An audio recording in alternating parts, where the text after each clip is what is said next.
And now for a taste of things to come.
It's Wednesday. You know what that means. We are back here once again at Slip.stream Studios to bring you coverage of AEW Dynamite. 1 week away from Christmas, we bring you this gift of watch-along reactions. For this is once again the Holiday Bash. Welcome to the discussion.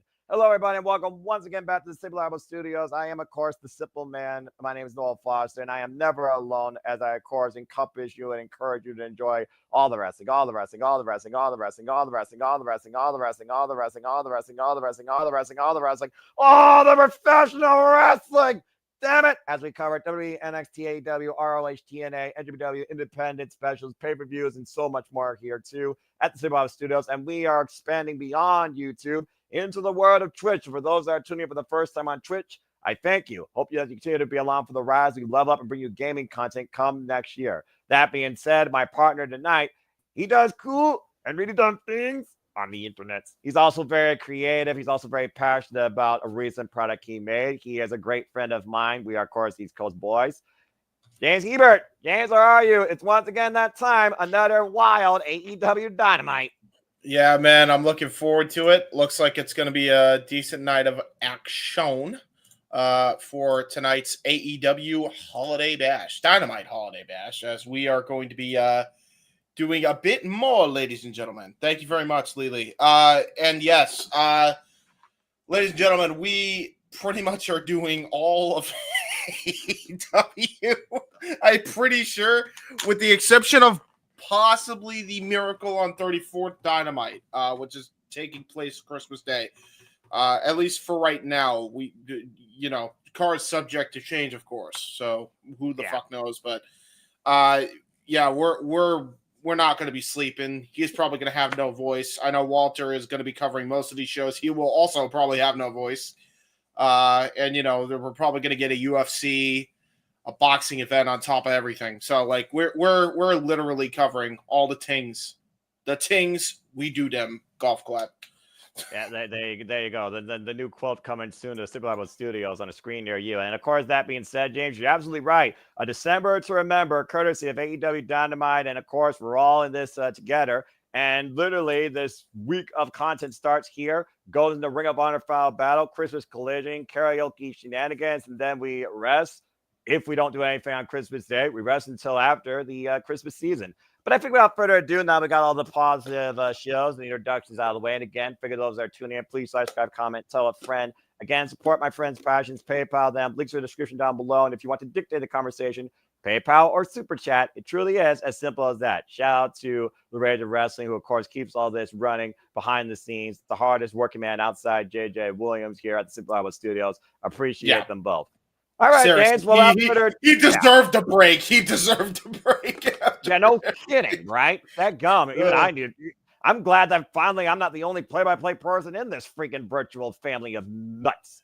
Yeah, right. Chestnuts roasting on open fire. Whole different from we're roasting tonight. But without further ado, James, let's get right into it. So again, folks, it is right now the Continental Classic is going on in AEW, a round robin tournament where, of course, we'll crown the second ever Continental Champion this year at World's End. Here are the updated score leagues for you. 2 blocks. Here's the gold league. As you see, it's a dead heat, 3-way tie at 6 points. While Brody King and Darby are at 3 points, and Commander right now is at 0. And of course, in the blue league, the defending champion Kazuchika Okada still very much alive at 7, while block leader Kyle Fletcher ate his first loss, but still stands at 9 points. Daniel Garcia at 4, Mark Briscoe at 6, Shelton Benjamin at 3, and the Beast Mortos at 0. And again, this year, the top 2 score getters will go to World's End, where the top seed of gold will face the secondary of blue, and the top seed of blue will face the secondary of gold. And of course, winner of those 2 matches will face off in the finals on the same night to determine this year's Continental Classic champion at World's End. And of course, the Continental Classic continues tonight with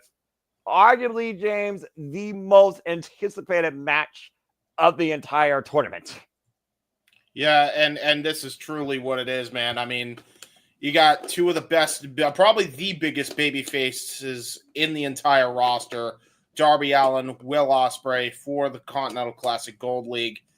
Both guys are daredevils beyond belief. I mean, it's odd because you've got 2 very good clashes of styles. They're both very different, but they're also very similar in a lot of ways. So I am really, really looking forward to this match. Probably my favorite match on this card, just for match quality purposes. I think these 2, and quite honestly, their segments are the best. Anytime they're on screen together, I don't know what goes on, but something between those 2, like there's instant chemistry there, whether it's promos, matches. I'm very intrigued to see how this goes. I feel like both guys really need this win just to kind of assert themselves in this tournament. So I feel like you could give it to Ospreay more, but it wouldn't surprise me either way. It wouldn't surprise me either way this goes. I could see this ending in a draw via time limit. Like that's matches. Yeah, and then let's go ahead and remind people what the rules are for the Continental Classic. Every match is 20 minutes long. You get 3 points for a win. Each person gets 1 minute, though, for a 20-minute draw. And all seconds are banned from ringside. And we saw what happened on Collision last week Saturday when they confronted each other. Clearly, both men have different motivations right now, but they both love this tournament and love AEW. While Darby Allin is hell-bent on making sure that the Death Riders pay for what they did to Bryan Danielson, including losing the AEW World Championship, lifelong vendetta by Darby Allin, same as Orange Cassidy. Well, Ospreay, though, he says he needs this tournament after what's happened to him with 2 back-to-back pay-per-view wins, but he is willing to go to war alongside Darby Allin once this is over. Is Darby Allin's focus, though, going to be on the obstacle that stands for him in the night, or the overall obstacle that he's trying to overcome right now in AEW? That remains to be seen. And, of course, we know the Death Riders, they will be in the building. So during the match, we know they're fine, but before and after, it's fair game. Yeah, exactly. It's going to be interesting for sure what happens in this match. We also got another Continental Classic match. This one in the blue league, probably the wild card of all matches here in this entire tournament. Shelton Benjamin, the Beast Mortos, aka Frank. Call him by his name. Just call him Frank. God damn it. But no, all seriousness. I mean, very much 2 different types of styles here. But I really feel like this could be a sleeper hit in the entire tournament. I feel like Shelton Benjamin or Beast Mortos are going to kill it. If Beast Mortos' entire, I know a lot of people want to kind of crap all over him, and you know, the way they've been using him, I've even questioned, but you cannot deny how good this dude is in the ring. And Shelton Benjamin has always been, since day one of the best in the world. So I feel like this is going to be a matchup that is going to be absolutely a barn burner, to say the least. Honestly, like, this could outdo Darby and Ospreay, depending on what story they're going to try to tell with that. But it also just has the quality of being able to steal the show. I really do. I feel like these this match alone is one of the ones I was looking forward to the most because you knew eventually they were going to have to cross paths.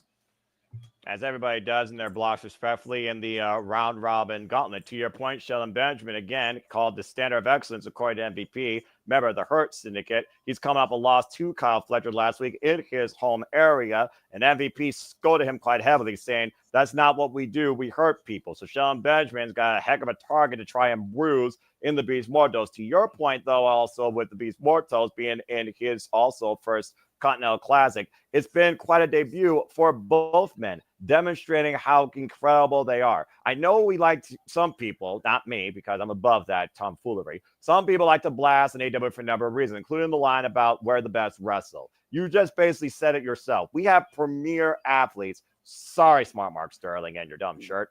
We have premier athletes here and a unique clash of styles that have been tested worldwide that are clashing for the first time ever. Sometimes It's not about the win. It's about the example you set, because it's how you garner the people's respect, build that connection, and that leads to a whole lot down the line. And Beats Mortos, he's kind of been between two words, between ROH, Los Fascinables, Roderick Strong, the Undisputed Kingdom, now AEW, and strict focus now, of course, on the Continental Classic, where Los Fascinables have not even hyped him up, scolded him, or maybe even talked to him at all during this. Of course, talking about Roos and El Delistico and Jason Snake Roberts for that matter. So, again, I think this is one of those matches that is put up or shut up, but I think we got to put it out here, though. If Beats Mortos loses tonight, he might as well be eliminated.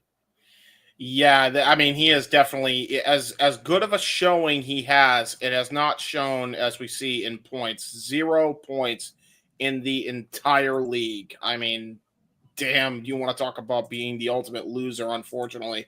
But now he could potentially play spoiler as the tournament goes on.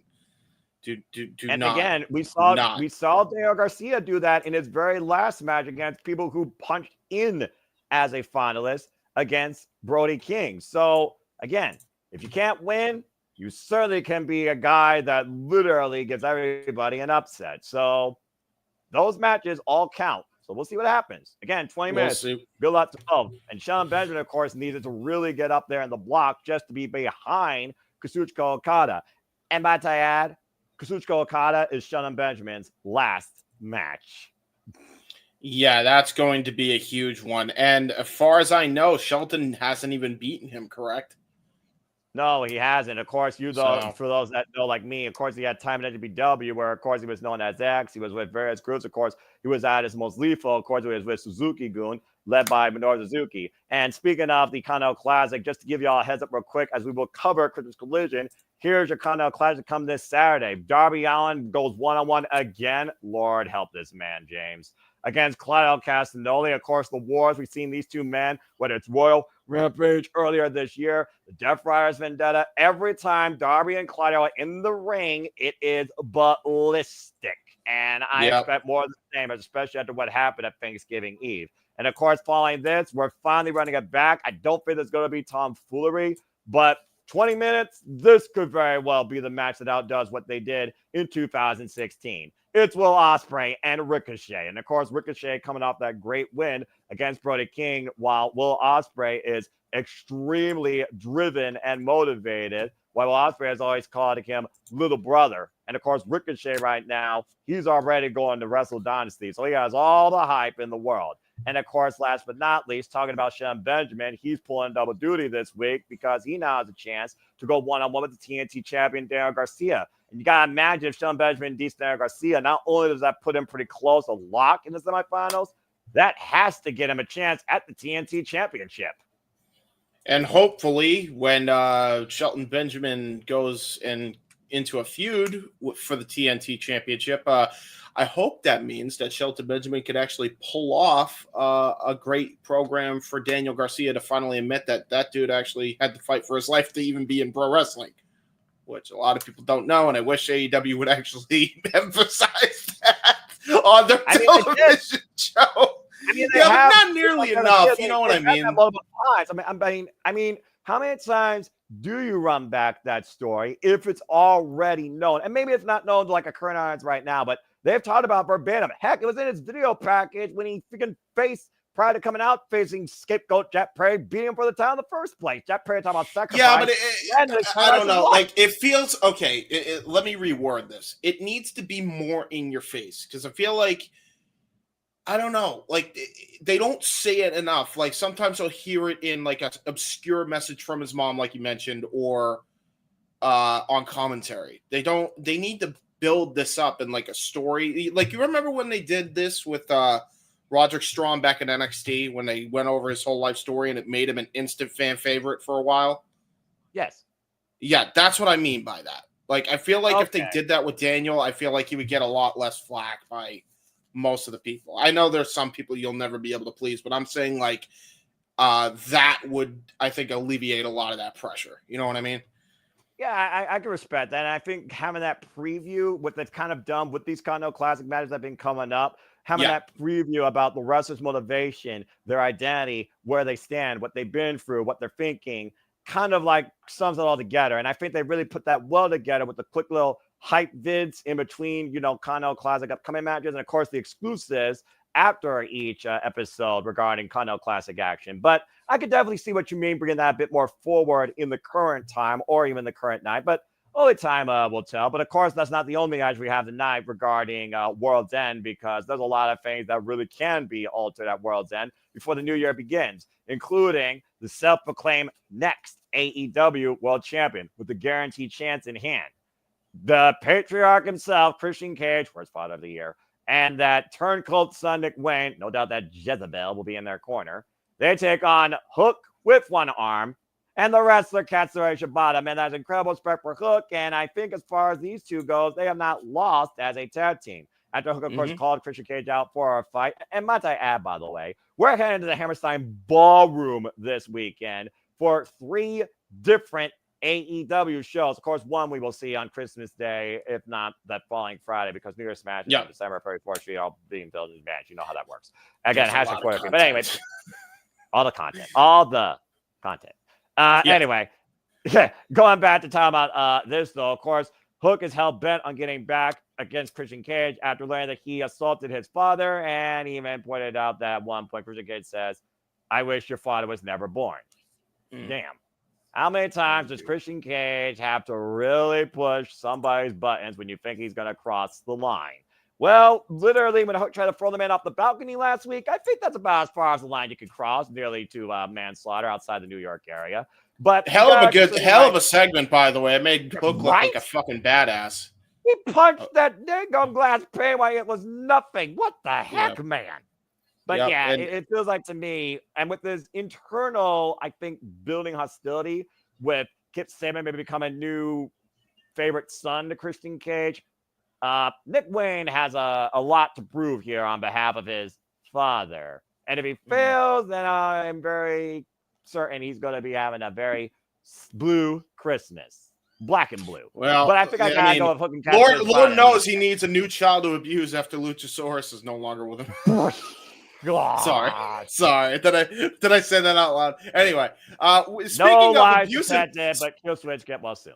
Speaking of abusive people, although he has reasons to be as abusive as he is, as he's very much described in promos, we will see our scumbag of the Simply Reliable Studios. We will hear from the great MJF here tonight on Holiday Bash. I am looking forward to him roasting Adam Cole and the Butt Buddies. Yeah, and of course, Adam Cole and MJF, they're on a collision course, damn you, once again at World's End, where MJF will defend that Dynamite Diamond ring for the 5th consecutive time. And Adam Cole already, who has pretty much got this opportunity at the expense of Roderick Strong injured and defeating Kyle O'Reilly, I do wonder his first for revenge will come back to bite him in the ass at World's End, and MJF will make him eat crow 1 year later, practically to the day that Adam Cole betrayed him and literally ended MJF's world. So it's put up or shut up time for Adam Cole, in my opinion. For MJF, it's just another one of those days at the office where after it, all he's going to tell you is you can fake him later. Yep. And speaking of people you could thank later, Anna Jay should be thanking Mercedes for giving her a shot at this point, the way she's been treating her. But I will say this is probably Anna Jay's toughest challenge to date since coming back from her excursion over in Japan. I believe it was the N1, if I'm not mistaken, good sir. Botch, 5-star Grand Prix, M1 victory is Pro Wrestling Noah, 5-star Grand Prix is Stardom, and of course, New Japan Pro Wrestling is the G1 Climax. It's okay. There's too many goddamn round robin tournaments to keep track of. There's a Continental Classic. There's the G1 Climax. There's the M1 tournament. There's the fucking Summer tournament. 5-star Grand Prix. Goddamn.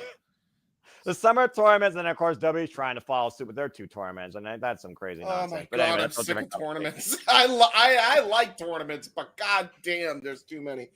Too many tournaments. But yeah, to your point, Mercedes Moné, who has been literally held as one of the greats, if you get past the spoiled prima donna princess, whether or not she was with Bayley, Charlotte Flair, Ronda Rousey. I'm going to go for different companies for you all just to put in perspective. Whether or not she was going up against Stephanie Valkyrie, Willow Nightingale, Chris Statlander, Mai Iwatani, Hazuki, and now we see her facing Anna Jay. And of course, Anna Jay, she has literally channeled that Stardom spirit about every match, no matter win or loss. I will do my best to continue to grow even stronger, especially in defeat. And of course, coming off that insane truly against Oklahoma. Mariah May, Anna Jay, once again, seizing a different opportunity since she can't challenge for that title, looking to pursue a different goal and show the world exactly what she can do. So I wish her the best in this endeavor, especially after the wins against the virtuoso Diana Purrazzo and, of course, Penelope Ford most recently. But Mercedes Moné right now is on a whole different level of her game, and has proven it, even to you, since Full Gear, and, of course, in what could be match of the year against Stardom Suzuki at Strong Style Evolve. And the fact of the matter is right now, Mercedes Moné, she has been double champion for quite a period of time, and rightfully so for the later end. And after this, regardless what happens with this title, she's got Mina Shirakawa waiting for her at Wrestle Dynasty. Mm-hmm. And finally, last but certainly not least, gentlemen, there's a lot going on in this match right here. Oh, Jesus. The Death Riders, this time of Jon Moxley, Wheeler Yuta, and Pac, taking on Jay White, Hangman Page, and Orange Cassidy. The most unlikely of allies, going to try to put their differences aside to try and prove that they can and will find a way to take down the Death Riders. Will they do it? We'll have to see. I mean, you saw what happened last week in the tag match. Him and Adam Page bum rushed the freaking Death Riders and Jon Moxley and got the match thrown out. Now he's in the match. What's to stop him from punching everybody in sight, including the referee, as long as it's not Aubrey Edwards, because I don't think he would hit a woman. But it is one of those things right now where, again, the commonality, what Jon Moxley said, egos rule AEW. I have no ego, but your personal agendas are making you guys not see the clear picture. Even he can see that these men right now are not fully focused on the AEW World Championship.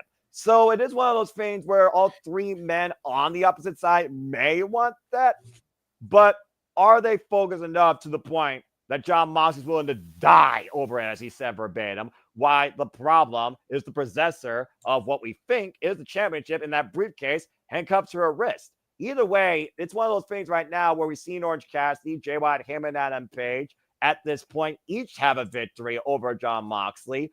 And as far as the Death Riders go, Wheeler Yuta and Pac have not held up to the job, so now Jon Moxley is back in action. So it is a very unique dynamic, and I'm curious to see how much this falls out as I got credits on my screen. And that being said, folks, Holiday Bash is about to ignite into Wednesday night, so I hope that you're along for the ride. That is your preview of the show. So I think without further ado, Chuck Lorre, producer, logo, get off my screen.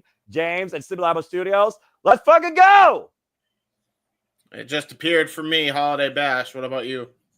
Same for me. And that being said, it's Wednesday. You know what that means. Aubrey Edwards is in the ring, and we are in the nation's capital, Washington, D.C., where AEW Dynamite was born. 1 year before the holiday officially is here, we come tonight with holiday cheer. Well, maybe not from everybody, as it's AEW Dynamite Holiday Bash, and you see the Death Riders all coming in the building on action tonight. A massive trios match that we talked about. Death Riders, Jay White, Orange Cassidy, and him and Adam Page. And don't think Maria Shafir will not get involved in this tonight.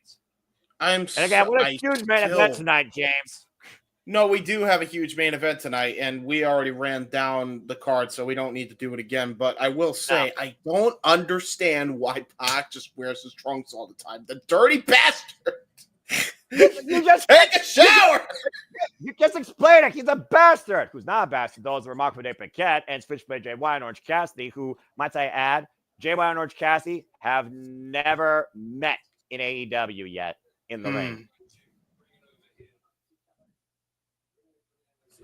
It's Now, by the way, guns up, people. Jay White already taking a liking to Cassidy, apparently. Like, hey, no. He's already talked enough. He gave us a huge pep talk. I'm going to talk now.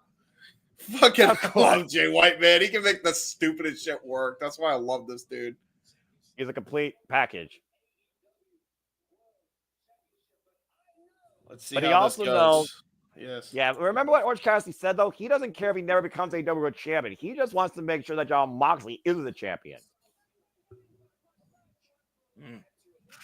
I think he's saying that, but if you're presented with a world championship opportunity, I'll tell you right now, he's going to try and seize an opportunity for himself.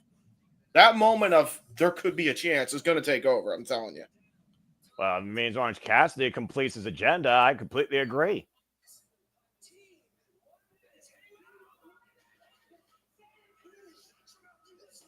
Oh, jeez. Say his name and...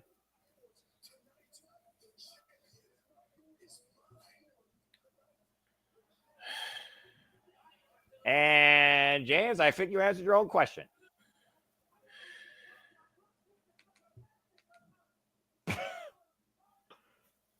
Yeah, I'm not surprised he's not saying a word after that. I wouldn't want to after that. Well, I don't think words need to be spoken because the only words you're going to say is "holy shit" when Will Ospreay and Darby Allin are in the ring for up to 20 minutes. And I fear for both these men's physical well-being because they're both freaking insane. Oh, jeez. Now I got a promo here for Darby Allin. It's showtime, baby. He's taking the catchphrase. You love to see it. Well, again, when you literally rule alongside Sting. Oh, yeah, Washington, D.C. That cheeky Brit. What's going on, bruv? Fall down, get back up. I land on my head, bruv. And what's up with all the bruvs tonight in the Simulable Studios chat? Good to see y'all. Good to see you guys. And shout out to the one person that's actually watching on Twitch right now. Good to see you guys. And hopefully you can spread the word that we are on Twitch and YouTube now. We are everywhere.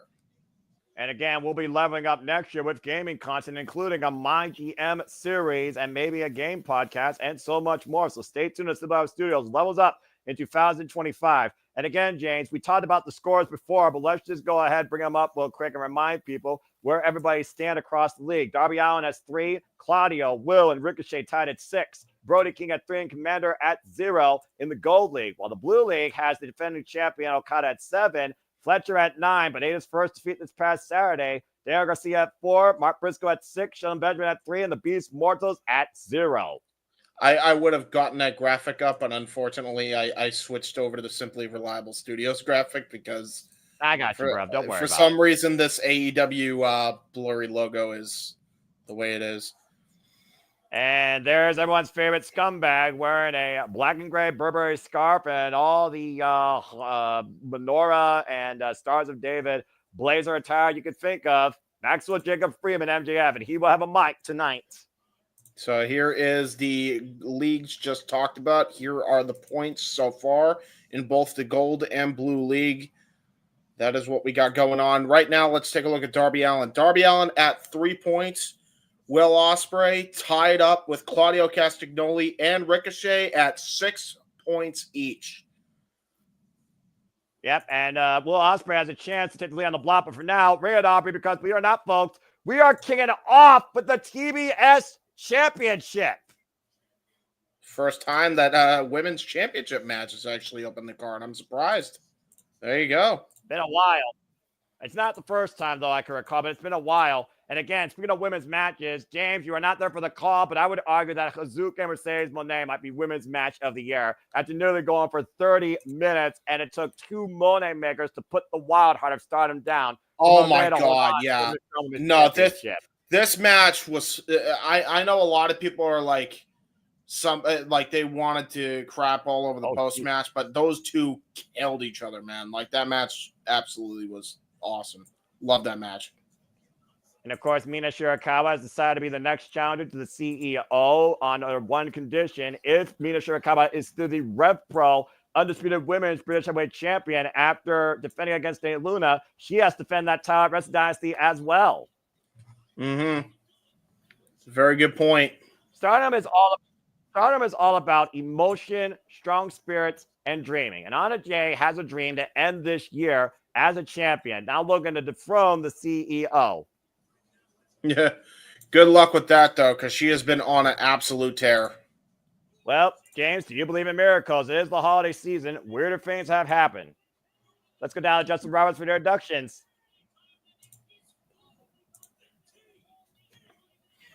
And again, this is a TV title, folks, so it is a 20-minute time limit. This is going to be good.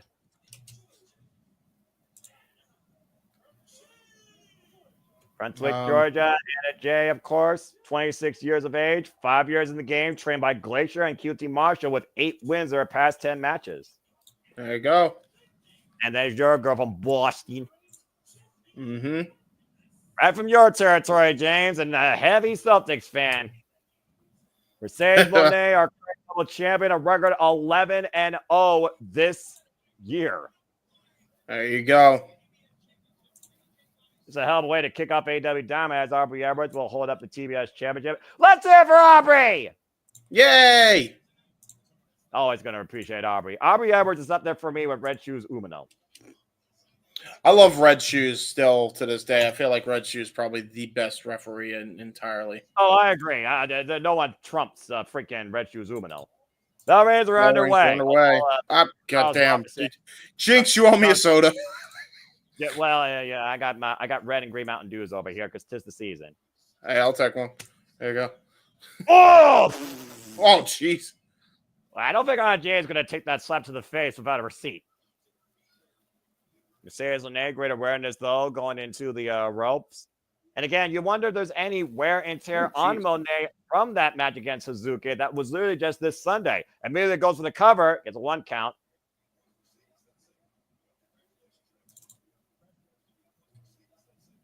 I'm trying to make sure we're in sync, by the way, so don't mind me. No, you're fine. I'm just watching right now. Again. Nice show up out there. Takes down Anna Jay. Mercedes Moné, a little bit showboating here in the early going. Like there's a cover, and Anna Jay with the Matrix escape. Drop down off the ropes. Early going here. A bit of agility in play here. Oh, and there's a receipt. There you go. I mean, Anna Jay is not going to take Mercedes Moné likely, but I think Mercedes Moné is taking Anna Jay likely. Again, we know how easy it is to get a 3 count. We saw her do that against Mariah May to earn her first AEW Women's World Championship opportunity in the first place. Yep. It's over. Very There's fair 2. Shout out to Eddie Guerrero with the 3 amigos and Mercedes Moné executing it perfectly. Yeah, she did. But the crowd is starting to warm up to Mercedes, I'm noticing. Well, you can't argue with her recent performances, like I said, against the likes of Chris Statlander and Hazuki, if nothing else this year. Yeah, for sure. Absolutely. And oh, no. Oh, Jesus. Get out of the way. Yeah, she landed hard on her knees that time. Ooh. Nice hook kick there by Anna Jay. Into the swinging net breaker, crossing the cover, hook on the far leg, it gets a 2 count. And again, literally, Anna Jay has been on a roll with only 1 loss to the Glamour, Mariah May, under normal circumstances for the championship, and then a followed street fight defeat, in which case now she cannot challenge the AEW Women's World Championship as long as Mariah May is the champion. A straight jacket applied by Mercedes Moné in the corner. Again, bending the rules to your advantage. That's what it means to be a champion here sometimes and know your ring awareness. Backstabber, hook on the far leg. And a 2 count. And of course, we know Mercedes Moné works the lower back, of course, to prepare for the crossface, the bank statement. Yes. The statement maker, as it's now known, I believe. I always kept calling it the Moné statement, but I guess that was always wrong. Ooh. Yeah, cover. Ooh. Great Meteora there, but it doesn't get the win. Doing chancy about the audience, and speaking of making a statement, AEW is trying to make a statement this Saturday live as they go coast to coast at the same time, follow the NBA with Christmas Collision from the Hammerstein Ballroom. Gonna be a huge one. I mean, New York is one of Nice, those. and there's a nice straightjacket submission, by the way. Look at the technique on Mercedes here. Well, again, we know that she's disciplined in Lucha Libre, and when one of your all-time idols is Eddie Guerrero, and you talk about Japanese legends like Aja Khan, you gotta know fundamentals and be disciplined. So again, goes back to the credit that she deserves. Double knee cover, kick out. I was close for Mercedes that time. Our opening contest for the TBS Championship will honor Jay receive a holiday gift. Stay tuned. Wrestler Clyde picture in picture. And if you hear the first time, say it with me. Fuck television. Oh shoot! I actually don't have that graphic ready. Hold on. Yeah, we're gonna have to go here for the. We're gonna have to go here for the rest of the time. Go back to the Simply Reliable studio. Just stick there for now. You do your thing, all right. You're the guy right now with all the. Buttons. I can't for some reason. I've been trying.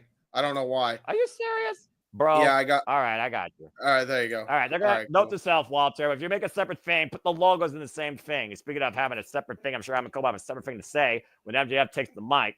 Scoop slam by Mercedes Moné. Cover. To be fair to him, he didn't know that he probably figured that it was probably better to have them in separate folders recently. So I wouldn't. That's fair. I'll give you. I'm not blaming him. All right. I'm just saying. And again, folks, what are your greatest gifts you've received from wrestling this holiday season or still hope to see? Of course, we still have Ring of Honor Final Battle. We, of course, have, like we said before, the last Rampage ever, AEW Rampage New Year's Smash, where we smashed in the new year. They actually got it right this time. I'll be daggum. And, of course, AEW Dynamite will present a gift on Christmas Day with AEW Dynamite Fight on 34th Street. And, of course, it all ends at World's End this year for AEW. In a December, that's sure going to be something to remember. Drop kick. Here's the cover. Gets a 2 count. Oh, almost got the freaking win on the commercial break that time. And Mercedes Moné, again, relentless assault on the back. It's one of those things where, again, Anna Jay has proven a whole lot. I mean, again, AEW original first match against the likes of Hikaru Shida has only grown since. And, of course, we celebrate the life of the late, great Brody Lee. God rest his soul, forever exalted. Hand-picked by Brody Lee to, of course, be Anna Jay, number 99, the Queen Slayer. Yep. Jawbreaker applied there by Anna Jay, creating separation with Moné. Waist lock off the roll. Okada roll up, roll through chaos. No, the Queen Slayer. Whoa. She got that in tight. She actually beat plenty of people with this move. Moné, though, trying to roll through. Got the shoulders down, and force on a Jay to release the hold. Oh, great drop kick right to the small of the back, too. No. It's amazing, James, as we cross over to other forms of media, how many other platforms that we love to cover are doing the same thing. The Raw on Netflix, of course, will cover the first Monday of the new year, January 6th, and of course, the ultimate mother of simulcast when AEW goes to Max January 1st. Yep, and it will be oh geez, it will be a simulcast going forward as well on Max. So if you have an HBO subscription, there you go. And again, folks, if you are fans of WWE, remember Raw moves to Netflix officially January 6th. So get your subscription in order. We are back here again with the TBS Championship on the line. This is what we do here, provide alternative commentary, coverage, reactions, and James will provide answers and jokes to try and break me. He's basically the freaking Jerry Lauren of this shebang. Or in this case, Tony Schiavone and Nigel McGuinness. Mr. Ness and Anna Jay with the blockbuster. Nice. Look at them there, leg, new champion. No. Oh, she almost had it. Hey, come. And Anna Jay again. Deep hook of that leg. Yeah, that was just all heart by Mercedes. You can't. You can hate her all you want, but you can't deny her work, her heart in the ring. Oh, there's that spinning heel kick. And again, dangerous J kick in the corner to your point. Follow dangerous J kick again. The run in from the opposite side. Attacker Mercedes Moné from all directions with a trifecta of these dangerous J kicks. And we talked about before, is there any sort of like ring rust or hangover or fatigue from Mercedes Moné from the war this past Sunday? Jesus. Yeah, that's a good point.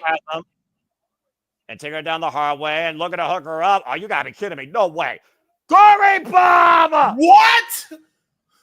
The TBS champion on the line, and it might change hands. And Moné with the rope break of the Yeah, she was way too quick with that. She knew exactly where she was.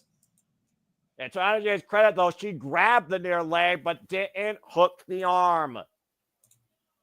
You got to imagine if she hooked the arm, that would have been it. Yeah, I think we're on the verge there of a champion. That was super damn close. Anna Jay has to find a way. She knows how close she is. She just has to keep the gas going. Ooh. Nice knee Rising strike. Ooh! Again, with Moné tied up in the ropes and looking for another vicious net breaker, whiplash effect off the second rope. But you got to bring it back inside the ring. And it looks like she's trying to do that while trying to apply the clean slam. Moné, though, holding onto the ropes for dear life. Anna Jay bringing it back towards center. Trying to grapevine the body. Got her down. In the middle of the ring. No chance. Champion. Will Moné tap? No freaking chance she's going to tap, right? Oh, she bit the hand to force the break the same way she saved herself in Chris Statlander's Saturday Night Fever. Desperate measures by the champion. It makes sense, though. Oh, perfect transition into the statement maker. Right into the crossface.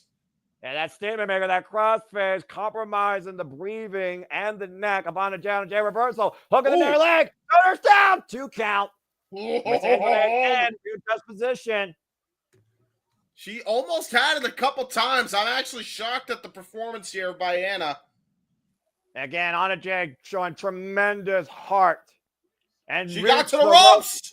Wait, rope through. Jackknife. Then Moné bridging out. Hold on. That was a rookie mistake. The Moné maker. Anna Jay. Ooh, she countered it. Moné. Face first into the turnbuckles again. Anna Jay knows Moné's playbook, or portfolio in this case. And now the cover, the roll up, kick out again.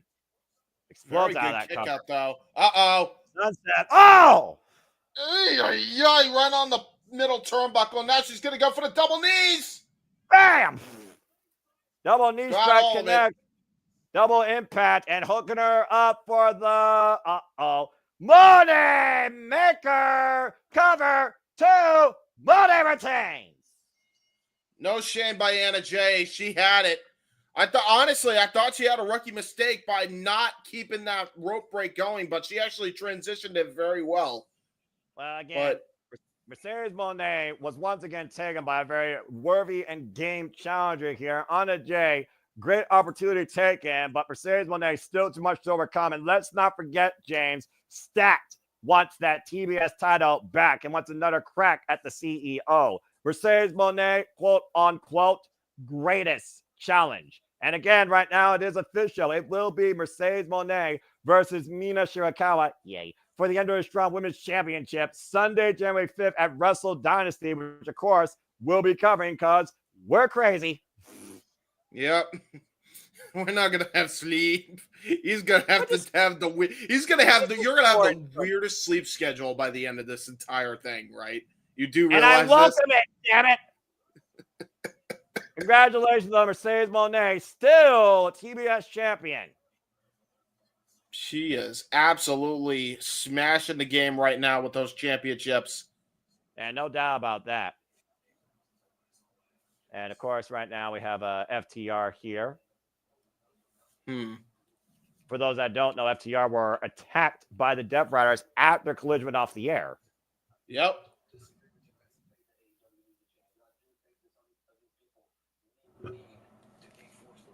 Somebody's going to be forcing the change. I'm about to say, yeah, they did literally stop them from, it looked like, driving some chemical down Orange Cassidy's throat. They literally dead in the cold, bro. Them. They just attacked them right outside the building and left them out there. Is there a live under wrestling for FTR? That's a bold question.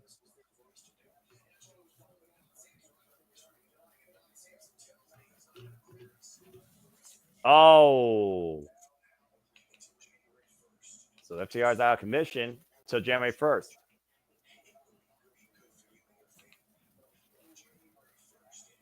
Well, January 1st might be called Fight for the Fallen. I think FTR is going to fight for a whole lot more. People are going to start picking sides really quickly here. I'm very surprised that FTR actually was trying to help Orange Cassidy in this case, and now we're about to have that happen again.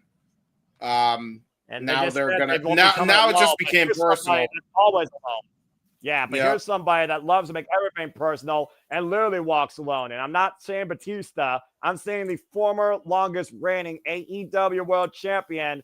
Welcome this holiday season, not the Grinch, but Maxwell Jacob Friedman. That suit is beyond ridiculous.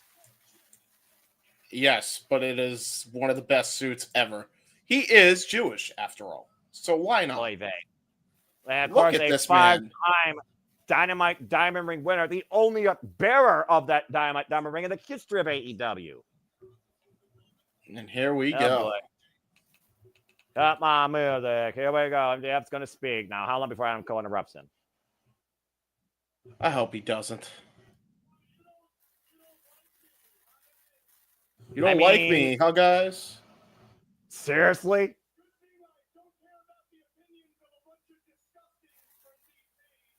I mean, to be fair, there's a lot of disgusting. Dude, there are people cheering this. We all love the scumbag. Of course. You can't not love it.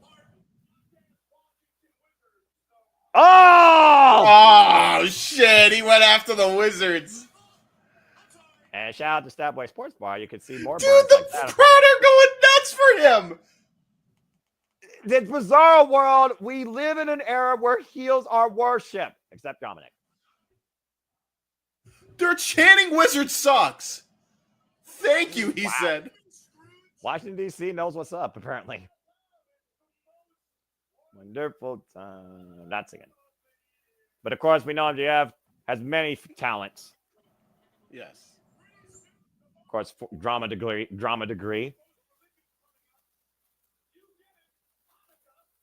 Yeah. You get it. Hanukkah. Crowd cheers.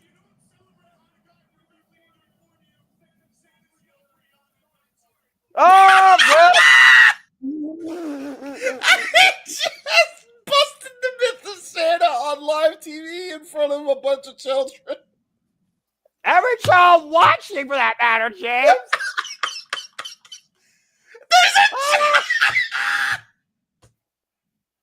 There's a And they're champ for chanting Santa. Santa, bro. Dude, MJF is the GOAT.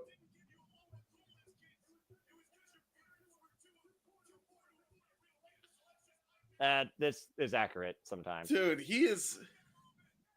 Damn. Oh, God, MJF, you freaking suck, and I love it. Not that any of you know what that word means. Right. He started a fundraiser. Shout out to King. What up, bro? Fundraiser. I'll see you tomorrow for an ACW View holiday I do. What's up, King? Start the music. Start the music. Oh. This is the most deal shit ever, dude. Okay. Picture this. I'll try to say across from you. Motherfuckers giving crocodile tears. Ah! It's baby. Ah!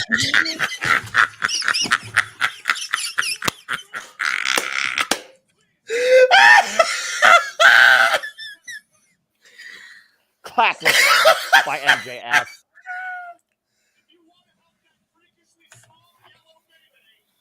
Oh my word.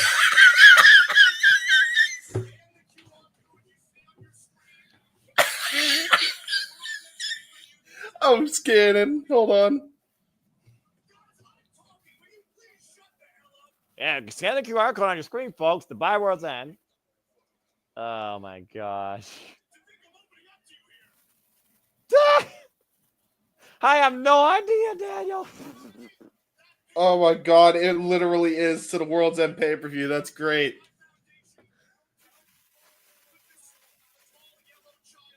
Damn.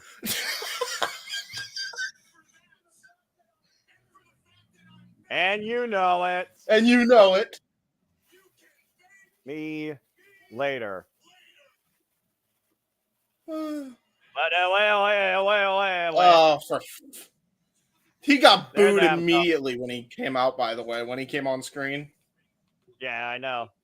Who's the babyface and heel again? Oh, right. You use your judgment.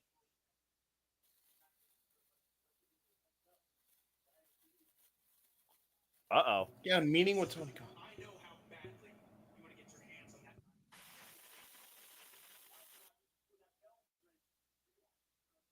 What?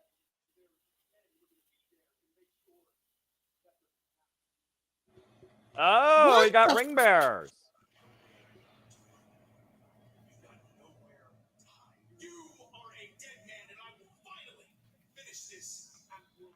Well, Matt Taven and Mike Bennett will apparently hold the ring hostage. Wait. What's he forgetting?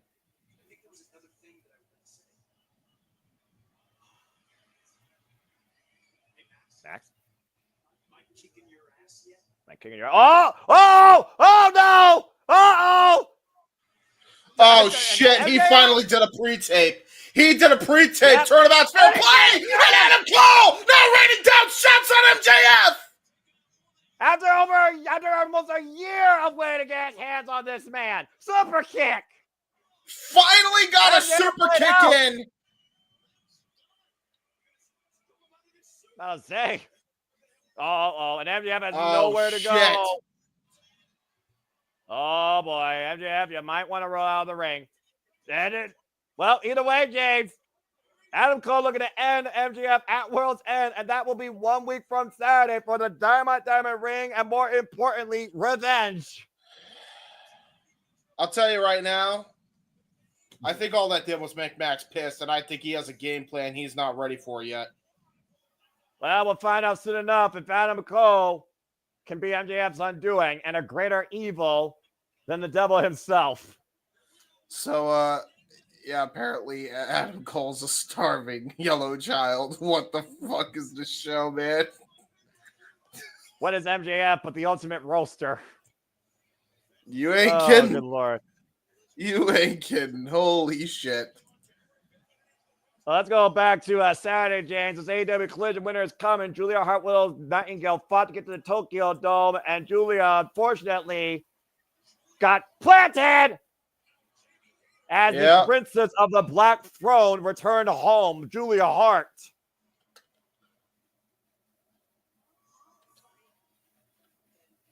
You can't fight what you don't see. This is accurate. I would not call Julia what happened to her? She got a busted tooth in that match last week, huh? I mean, Willow Nightingale and her jet charge jaws, dude, that was a hell of a bout. Yeah, it was.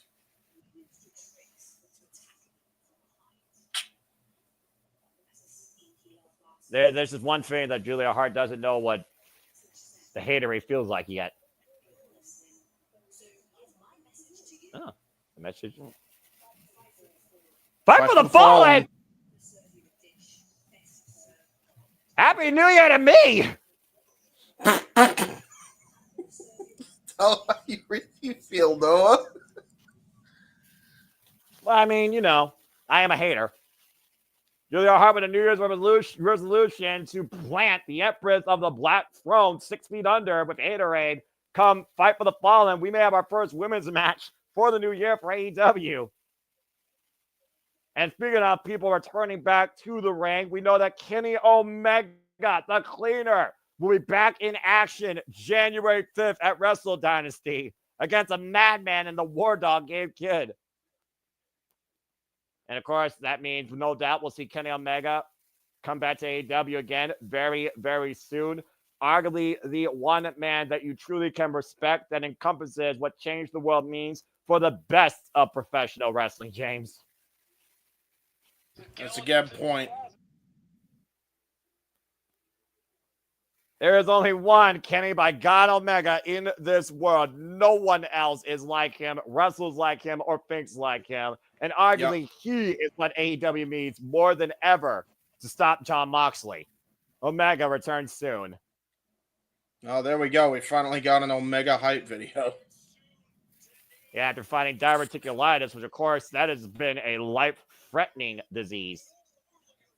Well, There you go. I cannot wait for the day I hear Battle Cry on AEW once again. I'm so looking. But I hate that I hear this fiend right now.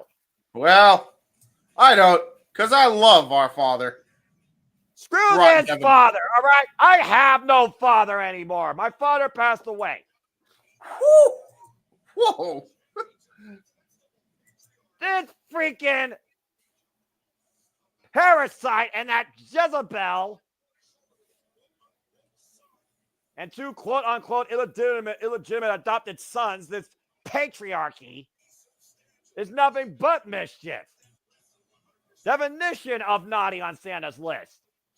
Damn, that dude, he didn't need a new case, bro. That shit's so dented. You don't give a damn because all that matters is what's inside is still preserved, James. A guaranteed shot at the AEW World Championship. Anyway, that's a fair point. The patriarch about to be in tag team action as Christian Cage alongside Nick Wayne go up against Hook and the wrestler Katsuyori Shibata. And that's coming up next on AEW Dynamite Holiday Bash. And someone tell me this fighter is going to get a very unwelcome and unpleasant pre-Christmas gift. I gotta tell you, man, Kip Sabian. I feel like Kip Sabian is in this entire thing for all the weird reasons. You think? Did you not catch how he was looking at Mama Wayne? I mean, that's a whole different conversation. I mean, you might have some point there. But again, I sense fallout. If there's one thing I know, not being an only son, a parent will definitely find a certain connected favoritism at a certain degree for one of their kids over the other. Again, fuck television. All right, well, now we got more to breathe. James, are you okay from that laugh attack with MJF's charity? That was the funniest shit I have ever seen, brother. It is the funniest shit I've ever seen. That was so funny. He literally had a tear in his eye. Yeah, Danielle, you are 100% right, dude. I couldn't believe, like, because the fact that, dude, what made it so funny is the fact that he was legit shedding tears. Like, he forced himself to cry like a proper actor should, which means that this dude is going to have a hell of a future in acting, not just wrestling. And then clearly he showed fucking Adam Cole, bro. Oh my god. There you go. It was like a photoshopped image, by the way. It made him look like a skinny anorexic person, which was fucking crazy to do. Well, I mean, how many people have talked about Adam Cole is too small, but also being the Panama Playboy, I mean, you get a tan down in Florida, I guess. Some people spray way too much, so there you go. That's what happens. Yeah, who's the babyface and who's the heel? Oh, wait, I know what that answer. It's MJF is the babyface. Apparently, MJF got screwed. I guess MJF is the victim, is what we're saying here. Like Kevin Owens against Cody Rhodes, and apparently Kevin Owens will defend the WWE Championship during the holiday tour, December 26th. Why there's been no word from Cody Rhodes, but we'll get more of an update on that on SmackDown, I imagine, this Friday. Of course, this Friday there'll be SmackDown on y'all, but for us, Here's Our Studios, we'll be covering Ring of Honor Final Battle, where we know Athena will defend the Ring of Honor Women's World Championship against Billy Starks. Chris Jericho will defend the Ring of Honor World Championship against Matt Cardona. There will be a fight for the fittest for the Ring of Honor Television Championship, Open Challenge for our Pure Championship, and QT Marshall goes one-on-one with Jay Lethal, and we have a Texas Bull Rope match between the Sons of Texas, Dustin Rhodes and Sammy Guevara, going up against the Righteous for the Ring of Honor Tag Team Championships, and more to come as we will cover Final Battle this Friday. Ring of Honor Final Battle, courtesy for all Honor Club members at the Hammerstein Ballroom. And we also tomorrow night. And since we are in the holiday spirit, and this is Holiday Bash, here is a look at the Renegades Reviews Christmas series trailer.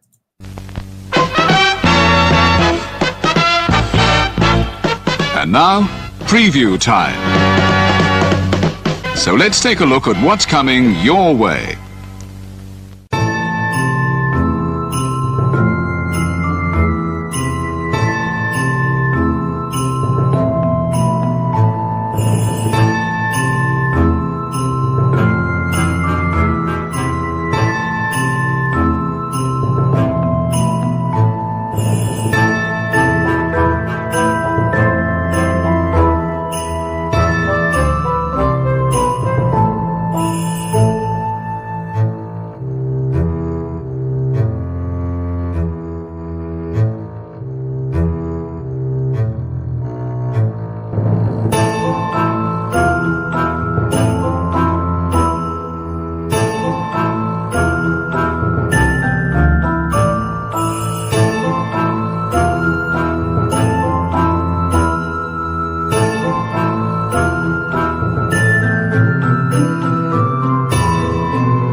Oh, And my with that God. being said, we are back live on Dynamite. We are seeing Hook and Shibata making their entrance now.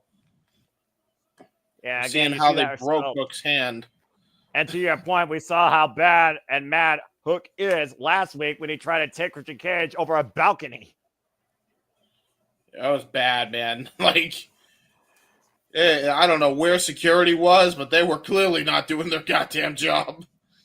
And apparently, Nick Wayne and Kip Sabian were not there in time for their father figure. Referee Rick Knox for this contest. To your point, Hook and Katsuyori Shibata coming out together during Hook's theme. The wrestler Katsuyori Shibata, one of the most notorious men to ever grace the ring. Yeah, and Hook is one of the a notorious grappler in and of his own right in a short time in pro wrestling. I like so far the fact that we're saving the Continental Classic for the second hour, if not maybe bridge of the top hour. This has got a good pace so far, this show. Yeah, 100%.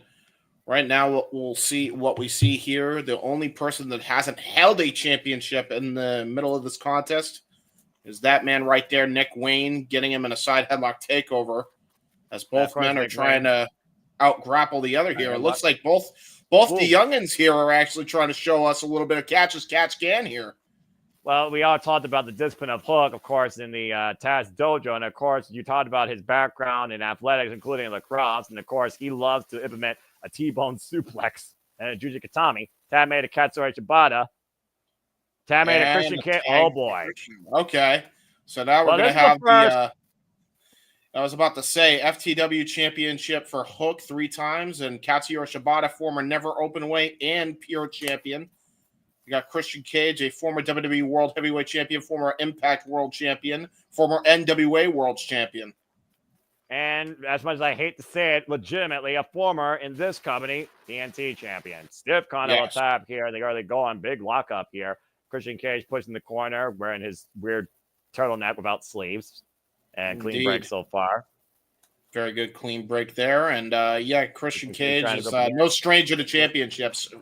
Multi-time Intercontinental Champion, multi-time United States Champion, ECW Champion, the longest reigning ECW Champion of the WWE era. He has won countless championships all over the world. And, of course, Katsuyori Shibata, multiple-time IWGP Heavyweight Tag Team Champion alongside his friend, Hiroki Goto. Whip for a big kick there on Christian Cage. Might just let his life flash before his eyes. Yeah, I was about to say. And again, man, he is won all sorts of championships. Ooh, kill switch almost hit. Great reversal there by Katsuyori Shibata. And again, there's a lot of gold between the 4 men here, but the one man out is Nick Wayne. And, you know, considering how Christian's been treating him lately, that has to weigh on his mind right now. Considering everything that Christian's been doing to him lately. What a hellacious forearm by Katsuyori Shibata, flooring Christian Cage. May I remind you what the Neverweight Championship stands for, and you are dealing with a man that nearly lost his life for the World Cover 2 for the World Championship against Kazuchika Okada, Sakura Genesis 2017. You don't play around with the wrestler in the ring. And Christian Cage just realized that. Quick time on both sides now, Nick Wayne and Hook in. And we talked a lot about this young, hungry generation that really wants to find their place here in AEW, especially, of course, Daniel Garcia re-signing recently, Nick Wayne under the learning tree of Christian Cage, and of course, Hook, literally the son of Taz, Mr. Transmission himself, of course, had a father-son moment at Allin. Up and over! That was brilliant maneuvering there by Hook, making Christian planche on his own partner with a back body drop. Yeah, an unwelcome father-son reunion, courtesy of Hook. Brilliant maneuvering there by Hook, and again, you know, we can't forget about this as well. Father of Buddy Wayne is Nick Wayne. So there's definitely father-son dynamics on both teams here. And again, I do think this match though favors right now Katsuyori Shibata. To your point, there's a lot of goal, but Shibata has the most experience of any of these competitors right now. Yeah, but there's 2 X factors right now. I was about to say there's 2 X factors right now, and those X factors are in the name of Mama Wayne and Kip Sabian. Yeah, the Jezebel and the freaking elf. Well, he's no elf, I'll tell you that. If he's an elf, then he's one tall elf. Somebody called Buddy the Elf. I mean, we are going to be pretty close to New York. I'm just saying. That's true. Played L for 24 hours on this damn channel on freaking Friday. I'm just saying. Oh, Red Rum! Oh, wow. Brilliant maneuvering there by Hook. And again, this is the different. Ooh, brilliant rope break, though. And look at Christian Cage take advantage of the cover arm across the top rope behind the referee's back. You can hate Christian Cage all you want, but that was smart by Christian. And now Nick Wayne has got a body part to work over in that shoulder and bad hand already compromised. And a great arm wringer right to the canvas. There's a cover hook to the leg, and we're in picture. And again, folks, fuck television. And remember, James, your analysis, this isn't Lucha Libre, but I love your takes here on the personal. I guess you're trying to be a family psychologist at this point as well. So, I mean, I'll give you that as well. A bunch of family matters in this. Well, I try to be. Not all the time. I say you're not certified, but you probably are more, legitimate than Dr. Shelby ever was. Quack. And listen. Hey, listen. Dr. Shelby is the reason Kane and Daniel Bryan won the tag team championships. You put some respect on that. That team should not have existed in the first place, all right? No, but they did, and they won titles together. You will not disrespect. You will not disrespect. How dare you? You will not disrespect the good name of Dr. Shelby in this Christian server. God damn it! He's a quack. He's a freaking quack, worse than freaking Dr. Jekyll and Mr. Hyde. Last I checked, Dr. Shelby was not a duck, so therefore he's no quack. Jesus Christ almighty. Again, folks, this is the shenanigans and the insanity that you can expect here at Slip Studios anytime for free. Get to the midsection, and again, Christian Cage dropping that arm DDT, cover, hook the near leg, and get the 2 count. And again, folks, please support my friends, support our passions. You all make this possible with your continued viewership. We love to do this for you across all the specials, all things wrestling, and bring out our personalities, love, and madness amongst each other too. So again, if you're enjoying what you're hearing, please pay my friends. If you want to dictate the conversation, super chat or Twitch stream yards, or again, PayPal's the easiest way. It's as simple as that. And stay tuned again this Saturday where you could expense art dignity with Christmas karaoke following Christmas Collision, courtesy of the Rank of Wrestling, J.J. Williams, and the weekly Saturday shenanigans. And again, Christmas Collision, James, will be coast to coast live Saturday night, 8 p.m. Eastern Standard Time, immediately following the NBA playoffs. We are going to be so busy this weekend. It's ridiculous. I mean, Sunday we could rest. I mean, literally, it's not that bad. Tomorrow it's simply predicting ROH Final Battle, and then Friday we got ROH Final Battle, and Saturday Christmas Collision. And, of course, we have a freaking Christmas karaoke, but also Friday night, if we choose, we might do AEW Rampage Holiday Bash. Since we know Brody King will go 1-1 against Commander in the Continental Classic. Is that during Ring of Honor Final Battle, though? Correct. Okay, we might not be able to, because am I going to be with you, and is Walter and JJ going to be home? We'll talk about the stuff behind the scenes. Not everyone needs to know what the freaking people behind the screens actually plan to do. All people need to know is that apparently I'm calling everything anymore here across all things wrestling. Shout out to family, to the point I may not have a voice by the end of January 6th. And we are back here at AEW Dynamite Holiday Bash, which is the gift that keeps on giving. 1 week before Christmas. And again, so like Christmas, Kwanzaa, Hanukkah, or something else. Happy holidays to all of you here at the Simply Reliable Studios. Oh, and look at that cheap Jesus. Stomp. And clearly, that wasn't even a stomp, man. That was just a full-on mule kick to the face. Yeah, he learned well from his crooked father and even more crooked mother. Oh, wait a minute. Wow. Holy shit. With an exploder by Hook. See, this is why you don't taunt. You don't talk a man from Red Hook. You do not taunt a man from Red Hook ever. And again, though, you can't mess around either. And again, like you said, Hook is still a one-armed man. It surprises me that Hook has not tried to use that catch to his advantage. Yeah, I was about to say he could use it as a weapon, especially we know he likes to employ that lariat. And Katsuyori Shibata now legal, and Nick Wayne's legal as well. Whoa, I ran a pump kick! Jesus Christ almighty, what a pump kick! And a knee strike to follow up, and another haluva kick into the corner. Ooh. Knife edge chop to follow up. We talked about how he's one of the most lethal strikers. And Katsuyori Shibata lining up Nick Wayne like a Christmas tree, giving him a beating that his mother never did. Oh, man. Well, as far as you know, her son get brutalized with that hesitation drop kick. Dude, he got absolutely brutalized with that drop kick. German suplex float over into the cover. Lateral press gets a 2.5. Oh my God, what a transition. But Nick Wayne, great awareness, clutching the wrist with every fiber of his being. And this is exactly why they call Katsuyori Shibata the best wrestler, best pure wrestler, best pure striker in the entire world, as he's showing right now against poor Nick Wayne. He might dislocate his arm out of socket, but he's able to reach the ropes. Yeah, just barely, though. You saw him literally lunging, panicking to those ropes, James. Yeah, see, this is why you right now. This is why you don't taunt people like Shibata and Hook. You just don't do it. No, you don't. And people still haven't figured that out yet.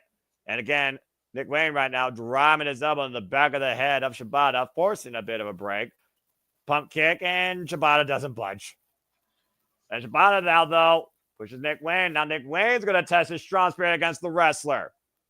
They're going to the middle of the ring here. Grit your teeth. Oh, that was a big shot. And wait a minute. Oh, STO. Oh, STO! STO by Shibata. Oh, shit. Kill switch attempt. No. Ah! Backhand flip. He did the STO. Straight up STO by Shibata. I love it.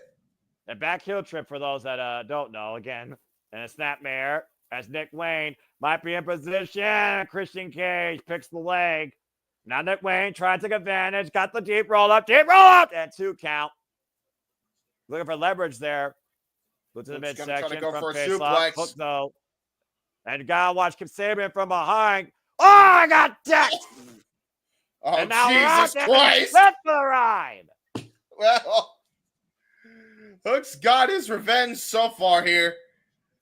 Yeah, well, again, the match still going. The room, it's illegal, man. Big kick to the side of him by Nick Wayne. Looking for Wayne's. Well, got caught up in there. Into the sleeper. Sleeper hold applied. There, James. And Nick Wayne's about to go night-night. And Kip Sabian, though. Okay, it's a pump kick.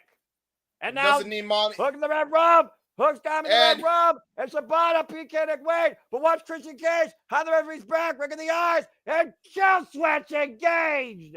Wow, that was brilliant by Christian. That was brilliant distraction, as much, whether you love it or hate Nick Wayne with the arm straight. You gotta be kidding me. The cover. And Nick Wayne and Christian Cage steal it.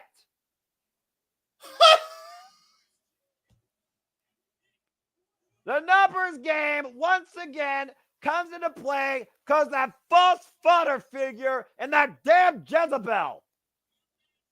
Well, that might not be for long, folks. I'll tell you that right now. Something tells me that Shibata and Hook are going to need a little backup from an old friend. Joe, where you at?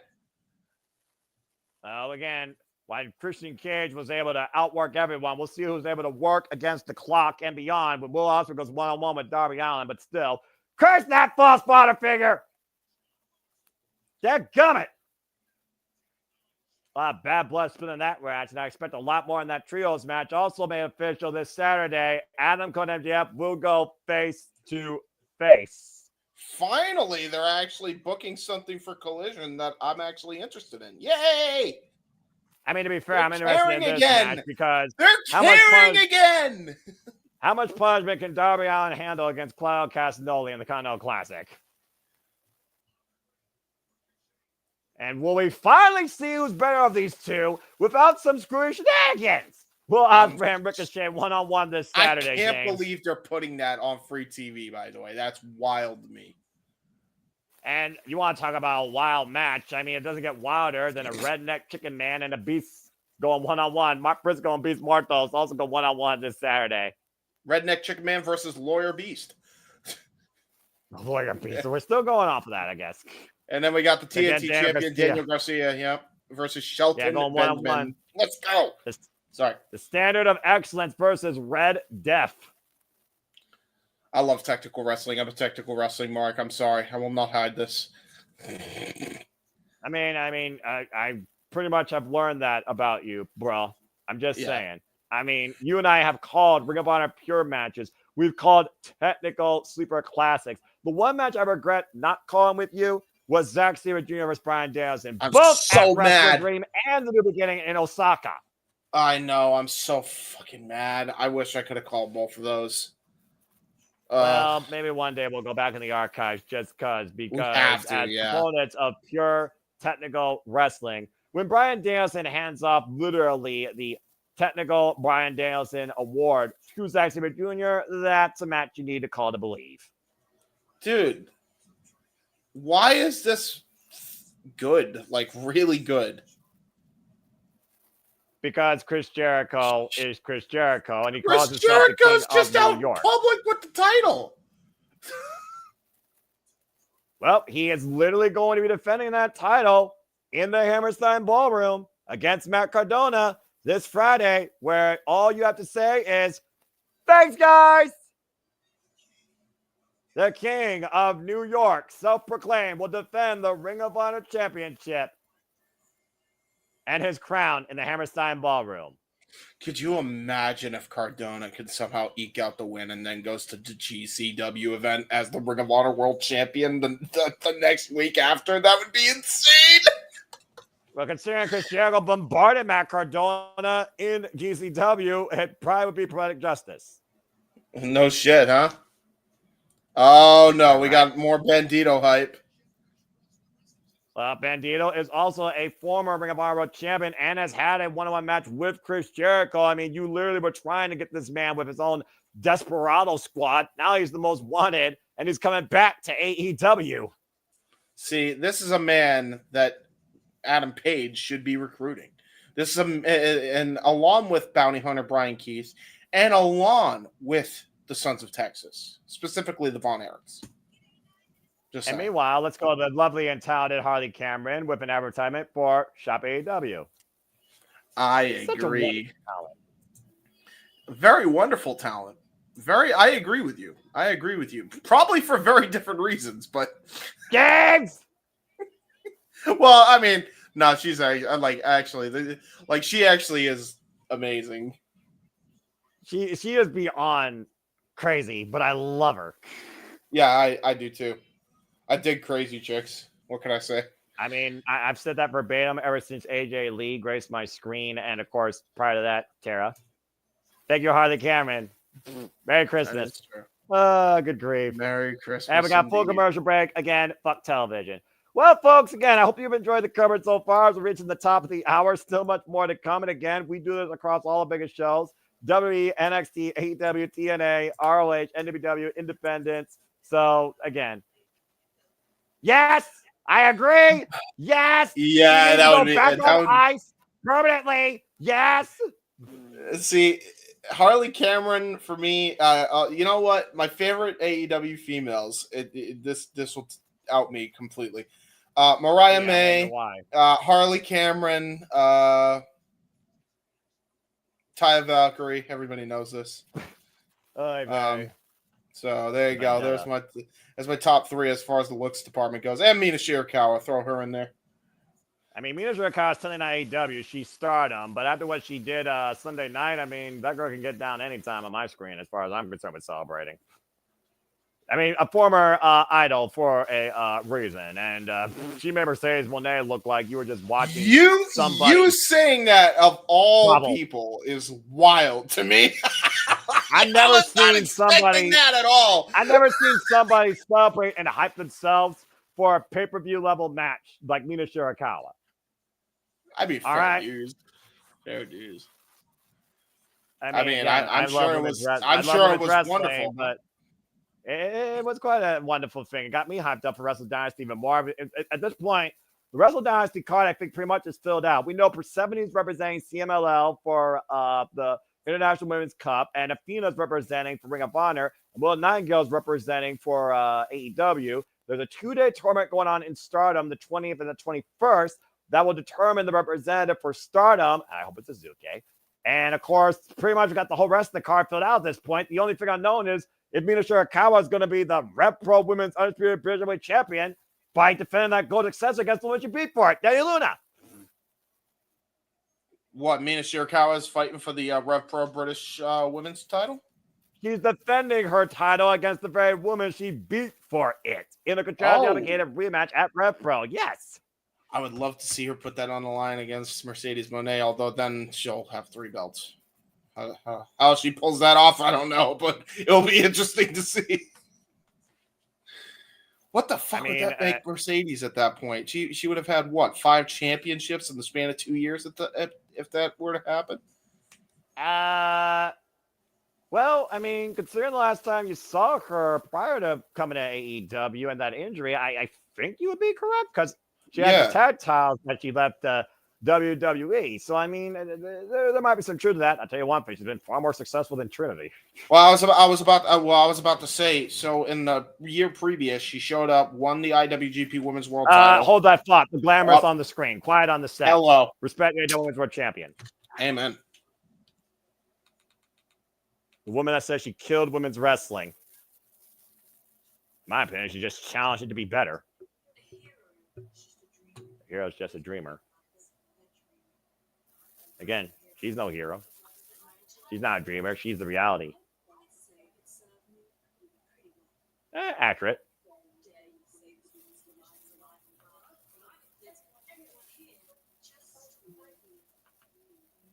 True that.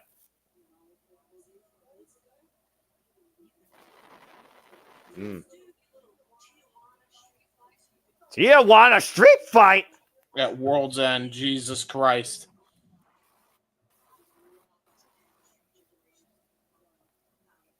Good Lord. Papa Rose is going to be there too.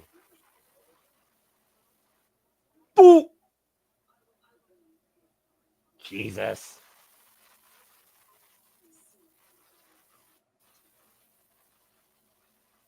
Mariah May looking to become something worse for Thunder Rosa. This Tijuana street fight to come at World's End to be Thunder Rosa and for her own father. Damn. Let's get out to Giovanni in the ring. All of a sudden, I found violence to be very sexy, and I don't know how to feel about it. I'll say it once, I'll say it again. Never has something so glamorous seemed so sinister, and I love it. I guess we're both in agreement. And for once, you and I can actually be on the same page. Who knew? For women's wrestling. There you go. Meanwhile, let's go ahead and get some words from Ricochet, who not only will be in action against Will Ospreay this Saturday, but has a huge opportunity waiting for him at Wrestle Dynasty if Zack Sabre Jr. beats Shota Umino and successfully retains the IWGP Women's Championship. This man has a hell of a schedule coming ahead for him, man, over the next 3 weeks. Man, look at this freaking J.C. Penney suit wearing looking ass dude. Yeah, he's a man of his own style, even if it's budget friendly, which I can approve of. Hey, listen. Ain't nothing wrong with that, but I feel like you're better dressed than him, to be honest with you. I just picked the next thing in the closet. Well, Ricochet right now is at the top of the block with Will Ospreay at 6 points. Will Ospreay might change that tonight. Of course, a different attitude and demeanor.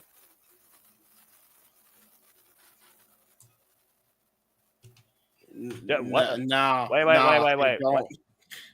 Uh-oh. Well, you may not agree with Ricochet. You may not agree with Ricochet's style, but I think there might be a certain group that does, James. The best dressed really faction in all of wrestling. The Hurt Syndicate. Although MVP should straighten out his tie a little bit. Just saying, buddy. Straighten out your tie, bud. MVP. I'm not going to question MVP when he can still fight in Bloodsport and still destroy you with a can and has Bobby Lashley on his right shoulder. That's true. And Shelton Benjamin, for that matter. Who could stretch you faster than a fucking pizza dough. Yeah, that's worth stricken about that. Mm-hmm. Oh, boy. And, of course, Shelton Benjamin goes one-on-one with the Beast Mortos next. Oh, there you go. He decided to come out here early.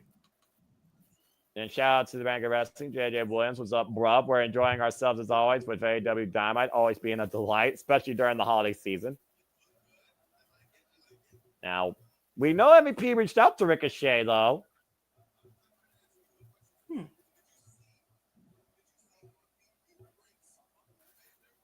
MVP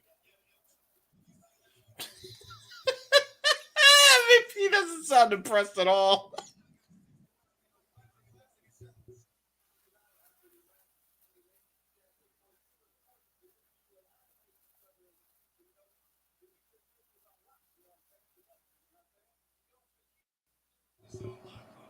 This is on lock.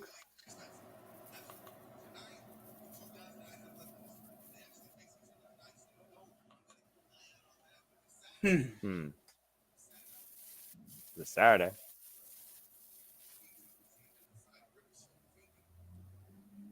Inside Ricochet.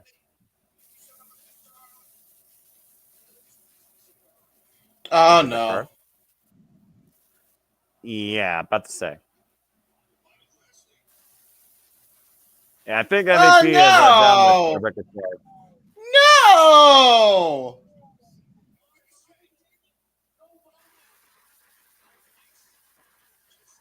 Accurate. Huh.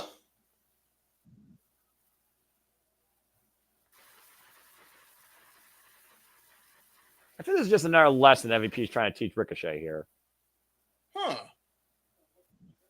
I'm not sure what to make of any of this, but he's lucky he got out here without being hurt. I mean, Bobby Lashley literally just manhandled Ricochet by the tie.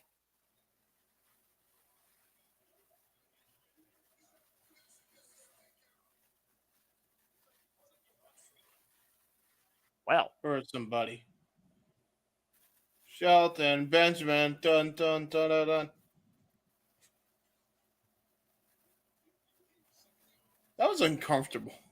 Am I the only one that felt awkward after watching that? Like, poor freaking, like, I've been on the listen, man, I've been on the Ricochet train ever since how he's been acting to people on social media and not getting off his damn phone, and even I felt bad for the guy. What the hell?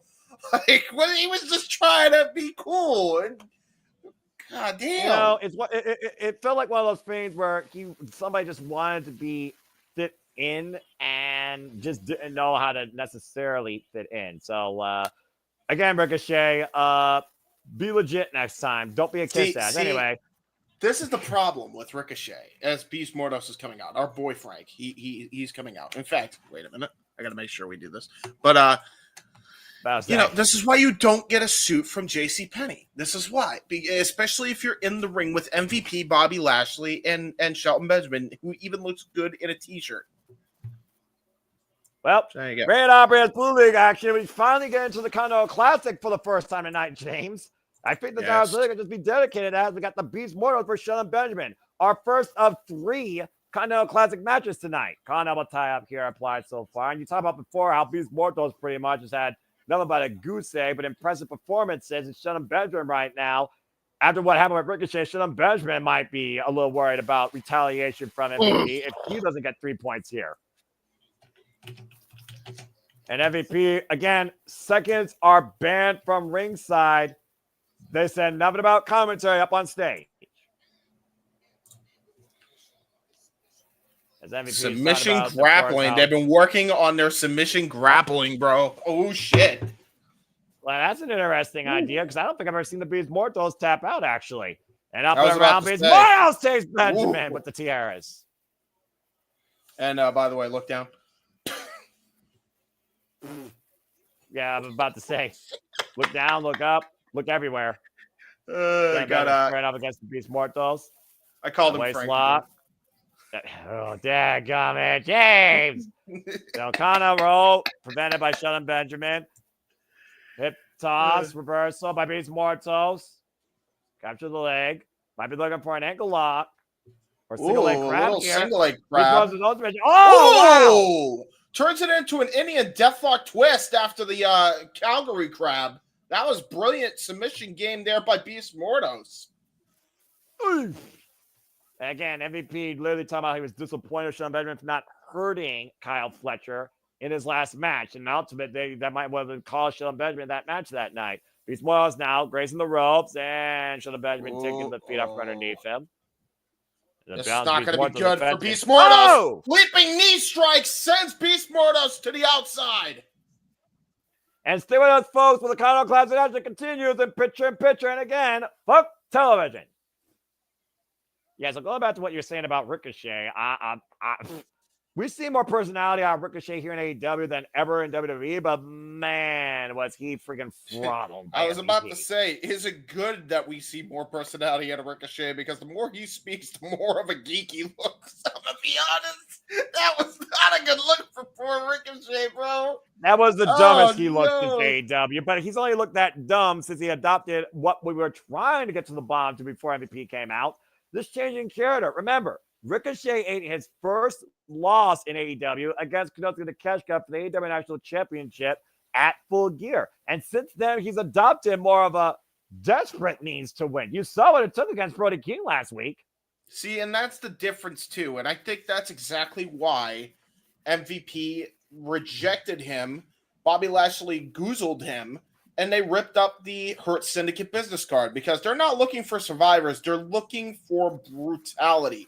They're looking for beasts, no pun intended to Frank, in that group, legitimately. Like, they don't want some kiss ass that only is down for the bare minimum to win a match. They want somebody that will do the maximum effort to win a match. And that, if that includes hurting people, so be it.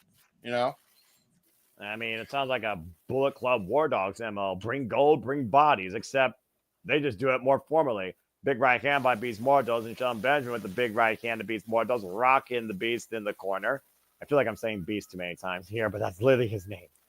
Well, again, they did talk about how they're working on their striking and submission game for Shelton Benjamin. And look at that. Nice kick right to the gut there. We haven't seen Shelton Benjamin win with a submission yet in AEW, so it'll be interesting to try and do that here against somebody as big as the Beast Mortos. Now looking to hook him up for a suplex here.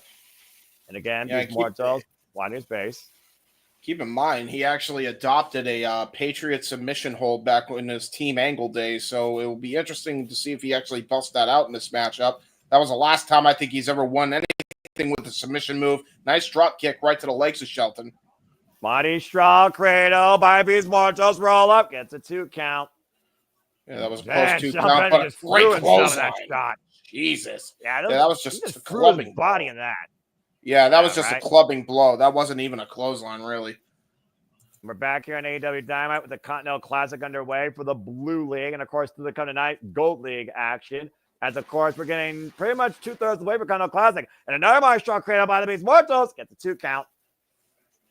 He's trying to have him. He's trying to wear down Shelton. You see, this is why I say the Beast Mortos is channeling his inner Frank, because this dude is acting intelligent here. He is trying to wear down Shelton Benjamin here in the middle of that ring. And it's actually proven to be fruitful here because look at how gassed Shelton looks. Yeah, this is the most, I would say, fatigued. To your point, we have seen Shelton Benjamin since he's arrived here in AEW. And again, MVP literally giving him that moniker, the standard of excellence. Whoop! Beast Mortos lands on his feet. Shelton Benjamin pushed off the ropes. What? God! Nice what scoop a power slam! Cover! Kick out at 2. That was brilliant. And again, Beast Mortos, he looks like he's out of his mind. He acts like he's out of his mind half the time. All he does is grunt when he's in the middle of an AEW ring or in an AEW arena, quite honestly. But don't let that demeanor fool you, I'm telling you. Uh-oh, wait a minute. Oh. Boom! Rolling kick there by Shelton. Yeah, the snap of that power slam, though, that was ridiculous. Explosive offense. Beast Mortos can catch you out of anywhere at any time. Got the bullet up as Shelton Benjamin's running in. And of course, Shelton Benjamin away tonight will have the TNT champion headbutt to the heart this Saturday. Holy headbutt from hell into a sling blade bulldog by Frank. I'm not sure if he got all of it, though. It almost looked like he grazed his head, but to your point, he did take him down face first. Now the Beast Mortos looking for something big here out of the corner. What the hell? Gonna go for that. Big guy going upstairs. Floating bro there by the Beast Mortos. Come here, hit the far leg. Kick out to now by Benjamin. What's up, JJ? Good Lord. And of course, we know how tough it is to keep down Shelton Benjamin, though. Again, it took dubious means for Kyle Flater to beat this man last week on Dynamite. And prior to that, Shelton Benjamin's only loss was to Swerve Strickland in a war at Fright Night. Now hoisting wait a minute. Nice reversal around. there. Oh, shit. Dominator?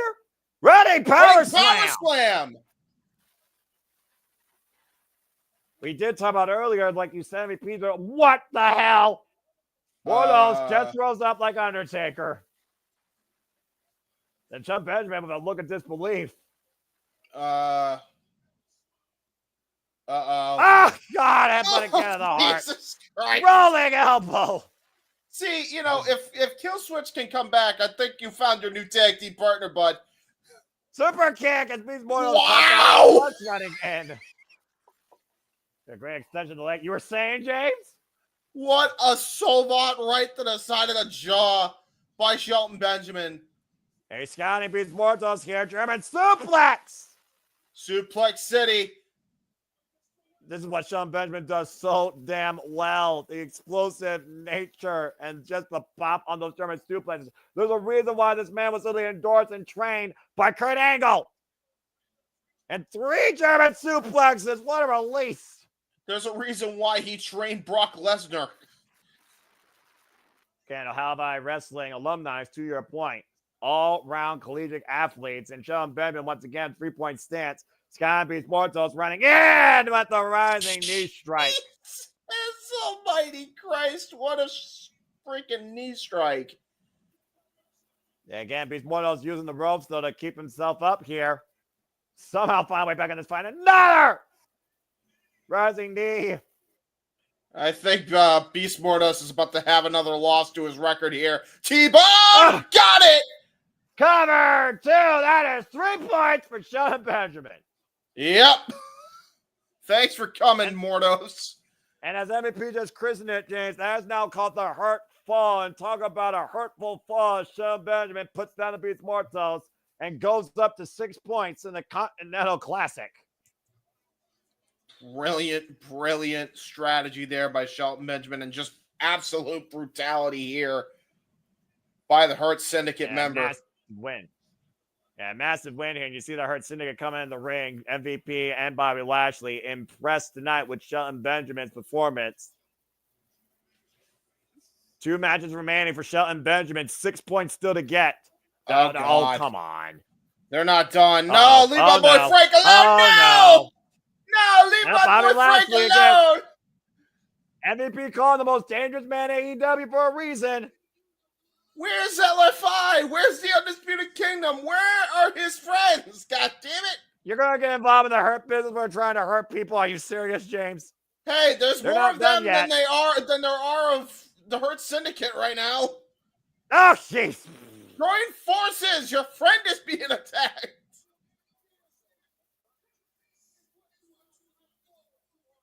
Statement made ahead of facing Dan Garcia this Saturday. Well, wait a minute.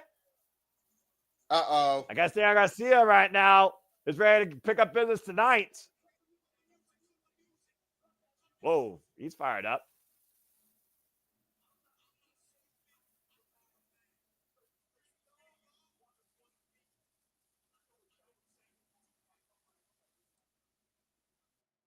A wise man. Uh-oh.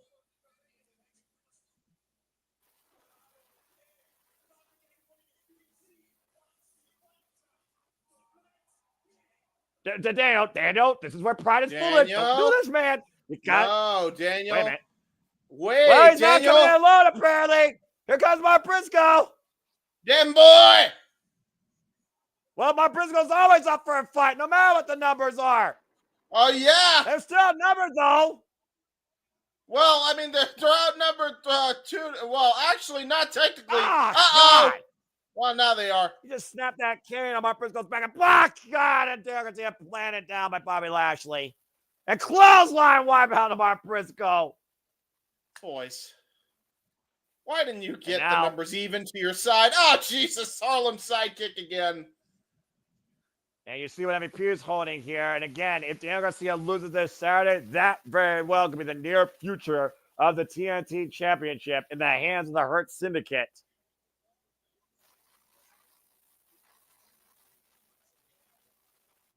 Well, I mean, if Daniel Garcia, I hope it was worth it. Yeah, don't play hero. Don't play hero as a one-man army against literally a militia. I was about to say, you know who's the map militant? As MVP does the chant, because what does the Hurt Syndicate do? We hurt people. And again, Mark Briscoe goes one with Beast Mortos, and Daniel Garcia goes one with Shelton Benjamin this Saturday in the Continental Classic. Let's take a look at the updated leaderboard, James. There you see Kyle Fletcher still in first place with one more match. Kazuchika Okada is in second at 7, But Briscoe and Benjamin are both tied now at 6. There we go. Oh, I man, actually this thing just is screen so capped damn that. tied up. Now, this thing I is do- so damn tied up at this point. I have no idea who's heading to World's End at this point. I have the screen cap of the Blue League. I will be showing that momentarily. Go for it, bro. As we got a moment to breathe here. Don't try and interview these Mortos. He doesn't say anything. He only says stuff when you get him at his lawyer's office, not in AEW shows. Come on, you know We're this. never going to see that side of him here, Jay, so it doesn't matter. It doesn't exist. Yes, it does. No, it doesn't. It does. Oh, for the love of Pete. You're going to have to get a picture of him in his I don't know, lawyer Pete. attire. Who's this Pete you speak of? Who's this Pete you speak of? I don't know this Pete. Oh, my gosh. I'm surrounded by buffoons every day of my life, even at work. Anyway, Here are folks, the that is updated the bracket. updated. Yeah, that's the updated bracket for the Blue League. Again, folks, if Kazuchika Okada wins, he will go to 10. He will pretty much cement himself for second place with critical tiebreakers over the likes of Shelton Benjamin and Mark Briscoe. If Mark Briscoe beats the Beast Mortos and ends at 9 points, while if Kyle Fletcher wins, he's a lock guaranteed if he beats Daniel Garcia and will also have the highest score in the block. Indeed, indeed. That Looking good, huge folks. possibility. And we're going all in on the Continental Classic, and we'll be going all in next year when AEW goes to Texas. All in Global Life Field, Saturday, July 12th, and I cannot wait for that show. Every all in has been nothing but stellar. I'm surprised you're not I'm going to sure it'll go be to even that greater. long. It's one of those Oh yeah, things you're where, not in the South. Actually, you're not in the South, are you? I forgot. I am about nowhere that. near Never the mind. South. You kidding me? Yeah, I forgot. You're on Eastern time zone. I'm stupid. That's King, who's in the Yeah. South. He's near Well, Oklahoma. You're honest with yourself. We know what you are. It's all right, bro. We Yes, all have those yes. moments, but I don't think you're stupid all the time. Not At all the least time, but not, just you know, most of with the your time. talent, but on camera, you pretty much are. I was about to say Most of the time. Yeah, most of the time, you're a freaking goof. You're a nut. Well, speaking of being goofy and nutty, Yeah, exactly. here most is of the time. here's where you could see our goofy and nutty selves. And now for a taste of things to come.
And again, as we got a full commercial break here still. For those that are tuning in just now, know that here at the Silver Studios, we truly encompass, engage, and literally cover and basically talk about and look at all the wrestling, all the wrestling, all the wrestling, all the wrestling, all the wrestling, all the wrestling, all the wrestling, all the wrestling, all the professional wrestling and combat sports and other forms of sports matters too.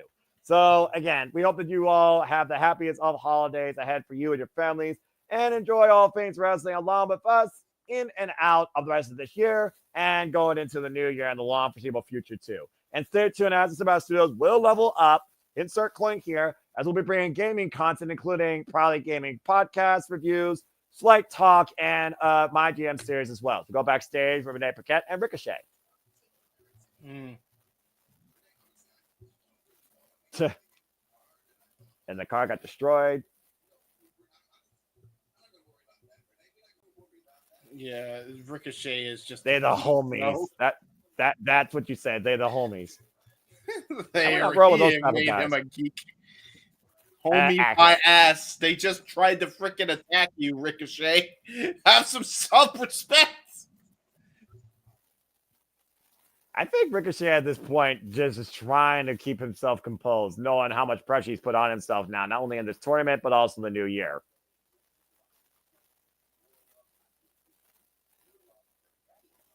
And of course, we talked about before how he hasn't beaten Will Ospreay. Oh boy. No. I don't know about you, James, no. but this match kind of intrigues me. Whose house?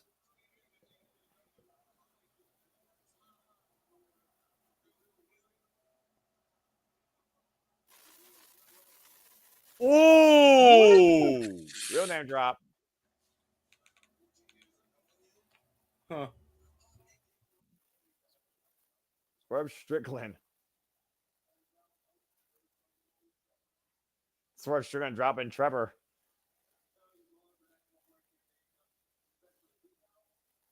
Swerve's house. He's a follower, though. Accurate. Wait, hold on, Ricochet. Hold on, Ricochet. Hold on, wait, time out. Hold on a second. Ricochet, buddy, you say that being a follower won't work in AEW. You literally have a follower that made your entire run in AEW as successful as it was with a dance and a chant, and helped you with. That was an interesting return. Let's go ahead and look back at hold on. Let me finish. I know there's go ahead real quick, because this is far more important to me. Yes. Ricochet, you have a follower. You just contradicted yourself. You played yourself. Continue. Again, speaking of returns, the Swerve Strickland welcomes the return of Ricochet. We welcomed the return last week of Tony Storm. Portrait of a Rockstar. What the hell? Huh? I'm so confused. My brain hurts. I understand being timeless. You're not bound by the space-time continuum, but what happened to this rock star, Tony Storm, during all that time? Was she stuck in limbo? I think she's suffering from memory loss. Or a midlife crisis, if not both. I mean, let's not forget, RJ City was the producer for the entire time the saga. So I guess this only makes sense that RJ, as bizarre as he is, this bizarre set return. So apparently, this Tony Storm has not been AEW Women's World Champion tag alongside of those type of Yoshida. That a little bit word association.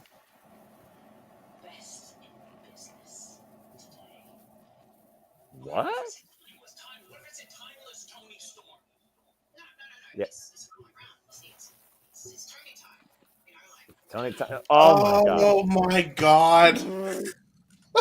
What is happening? Tony time. So the Rockstar's back. I made the time. RJ, I think you got something more confusing on your hands than you ever had before in AEW. What is going on? I don't know, but I know what is about to go on. Let's elevate this shit and get my brain back in order and James' brain in order. Time for the Billy Goat. Time for Osperay and Darby Allin. Seriously, though, someone check on Tony Storm's brain. Can we get a neuro search or scan? I don't know. Bro. She's suffering from a fun concussion. Well, what are you going to suffer after Will Ospreay goes 1-1 with Darby Allin for the next 20 minutes? Because this is the matchup that you literally said, this right here was the reason you were here tonight. Yep. Sure is. Oh, my gosh. So Tori Storm has lost her marbles again. Got it. That's what we're going to send that up to. I mean, she's always been crazy anyway, but like...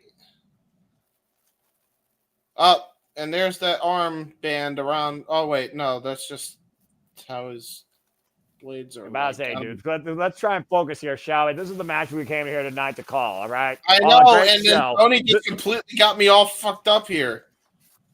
Well, Ospreay is going to fuck you up a different way, mentally, in the best way possible, in what you arguably called your Wrestler of the Year since arriving to AEW. Hell bent on winning this tournament. Multiple-time G1 Climax participant. Never won that tournament, though, and is looking to bounce back here ahead of the new year, winning his first ever Continental Classic. I agree. And he is wrestler in the world. Although, can he get a haircut? I like Will, buddy. You leave the bluff alone, all right? I like Will too, but like he needs a haircut, bro. That's fine. Dude, I don't get my haircut for 2 months. I'll get it trimmed and touched up this Friday. I'm fine. Anyway, this guy, though, I don't know if you call him fine, deranged, or everything in between. Here comes Darby Allin, and I don't know where this man's mindset truly sits at yet. Darby Allin, of course, who beat Commander 11 days ago on Collision, comes in here right now at 3 points. Will Ospreay's 6. Mm-hmm. Look at that. Gonna be a hellacious Ospreay's face. Oh boy. What was the warning I had about this match before we started calling it? Oh yeah. I pray for both these men's physical well-beings. Yeah, right. I will say this though, and this is something to definitely point out. The set is amazing. I didn't mention it, but there's a bunch of Christmas gifts and Christmas decorations and all that good stuff. Yeah, imagine that personality on a wrestling. Yeah, dude, personality on a wrestling set that's not an LED light. Dude, they even had like during the Continental Classic stuff, guys. They actually had the Continental Championship on a podium that had like a bunch of snow on it. It was pretty cool. And of course, that's still there, and that is the prize everyone's fighting for as we get into the Gold League. Referee Paul Turner for this contest. Bell rings. We are underway. 20 minutes on the clock. What the fuck are these two yahoos going to do to each other? And all I have to say to that is, here we go! Remember what Darby Allin and Will Ospreay said to each other last week on Collision, James. It's only about the tournament right now. But after this, I will go in the foxhole and fight with you, bruv, for AEW. But this is a must-win for me. Does Darby Allin see now things the same way as Will Ospreay and how important this can be? Continental tie-up here in the early going here. And, of course, Darby Allin's unorthodox offense and relentless nature versus the athletic capability of Will Ospreay and the risk that this man's also been willing to take. Yeah, but let's not kid ourselves around here. Not only are they some of the biggest daredevils in the entire world of pro wrestling, but they are some of the best technically sound professional wrestlers in the world today. And we're about to see that here in this Continental Classic matchup. Another call and elbow tie-up between both men. And right now, Will Ospreay and Darby Allin tied up in the ropes, to your point. I mean, again, an alternative timeline, Daniel, that very well might be right. But I also wonder, would that be the same successful and fan-loving WWE that we've come to have today, thanks to Paul Triation's era starting at WrestleMania 40? Whoops, we're going to miss. Side headlock. And again, Darby Allin right now holding on to the head of Will Ospreay. And, of course, still to come tonight after this match, our main event will be that trios match with the Death Riders, Heyman Adam Page, Orange Cassidy, and Switchblade Jay White. Can they coexist? Sidestep, off the top rope. Huge under, and Ospreay escapes, lands on his feet. Yeah, brilliant counter out of that arm drag. Again, Will Ospreay has some of the most flexible reversal game in the world. Whoa! And again, he's putting that on display. Though. Yeah, Darby Allin. Darby Allin pushed off the bottom. There's the coffin splash. Lateral press. Ospreay escapes. Ospreay with the side sweep and the lateral and the kick up by Darby. Whip for the kick and stalemate. Yeah, let's go. And this is what happens, folks. And this is why I'm play-by-play for everything in wrestling. And listen, the Winged Eagle belt is and always is going to be KO's now. So don't you dare. Well, I mean, Is it going to be? I'm just saying. Cody Rhodes is going to be held back on revenge. We're going to get Homelander, though, or it's still the same Cody Rhodes? That remains to be seen. We'll talk about that later. And again, Will Ospreay. Homelander. Nice knife edge chop, though. And again, the Will Ospreay, like we talked about before, coming off a win against Claudio Castagnoli last week on Dynamite to tie himself up with the block. Up and over. And drop kick. Yeah, a couple of great drop kicks that time by Darby Allin, and now Darby charging in with the back elbow strike. Constant offense here, but Will Ospreay with the sidestep. Darby gets the boots up, though. Darby the second rope. Knife edge chop. Drops Darby hard to the floor. Yes, almighty Christ. One of the most vicious knife edge chops from anybody you will ever see not named Walter. And Ospreay right now, he might be looking to fly. Will the assassin rise? And up and over with the flip. Darby and Darby out looking like a bullet. Got all of it. And that cannonball literally hit Will Ospreay into the barricade. Yeah, suicide dive cannonball by Darby Allin, and now he climbs to the top rope. Gonna look for the coffin drop early. Ospreay's on the apron, though. You don't think Darby Allin would still play Darby, no, you stupid bastard, no. Down the top rope, coffin drop, crouch on the apron.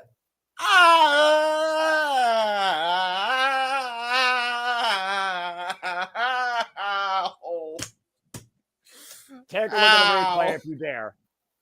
God damn. Spine meets steel. Steel wins. Oh, my God. Damn it. Why? You know it never works, Darby. What is even the game plan? Crushing Will Ospreay. And again, don't give a damn. And we don't give a damn about these commercials. Fuck television. As we go to WrestleClive picture-in-picture. And Will Ospreay might take a count at this point. And I would not blame him.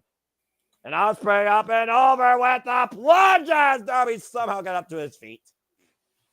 Darby, I've said this 655 times, I think, in AEW's existence. I'm going to say it again.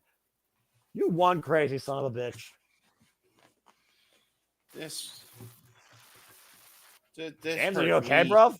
It hurt me to watch. I've heard those fans there. All hurty just from watching. How you think Darby Allin feels right now? Where we thought this guy is a walking human cadaver at times. He can't even get up right now at this point. Rolls the other side though, and again, Paul Turner right now checking on Darby Allin if he's able to continue. And think about what that does to your whole body. Your spine warped, your legs shutting down on you. Literally, you lose all possible function and upright positioning. Dude, he's trying to do impromptu yoga because he screwed himself up so bad. He can't even apply pressure on that left leg. He literally was gracefully tiptoeing. That's what I'm thinking, man. Like he really screwed himself up bad. Like that's no bullshit. And now look at this, Ospreay, the ever consummate professional wrestler, capitalized with a 3 points here. The match is still on, James. You know that. 2 count. Yeah, and again, Ospreay knows how to capitalize on this shit, man. That's the thing. Ospreay is one of the most dangerous and lethal wrestlers when he senses a weakness. He proved it when he won the IWGP Championship for that exact reason. And of course, Will Ospreay, of course, though, who has family values that Don Callis couldn't stand, seems to be back in that mode, hell-bent to win this tournament. And remember, no matter what, after the night, Will Ospreay has Ricochet waiting for him Saturday. Yeah, he does.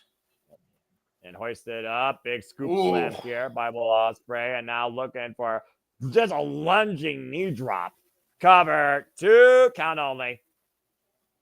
Great knee strike. Yeah, very much a homage to AJ Styles, one of his childhood heroes.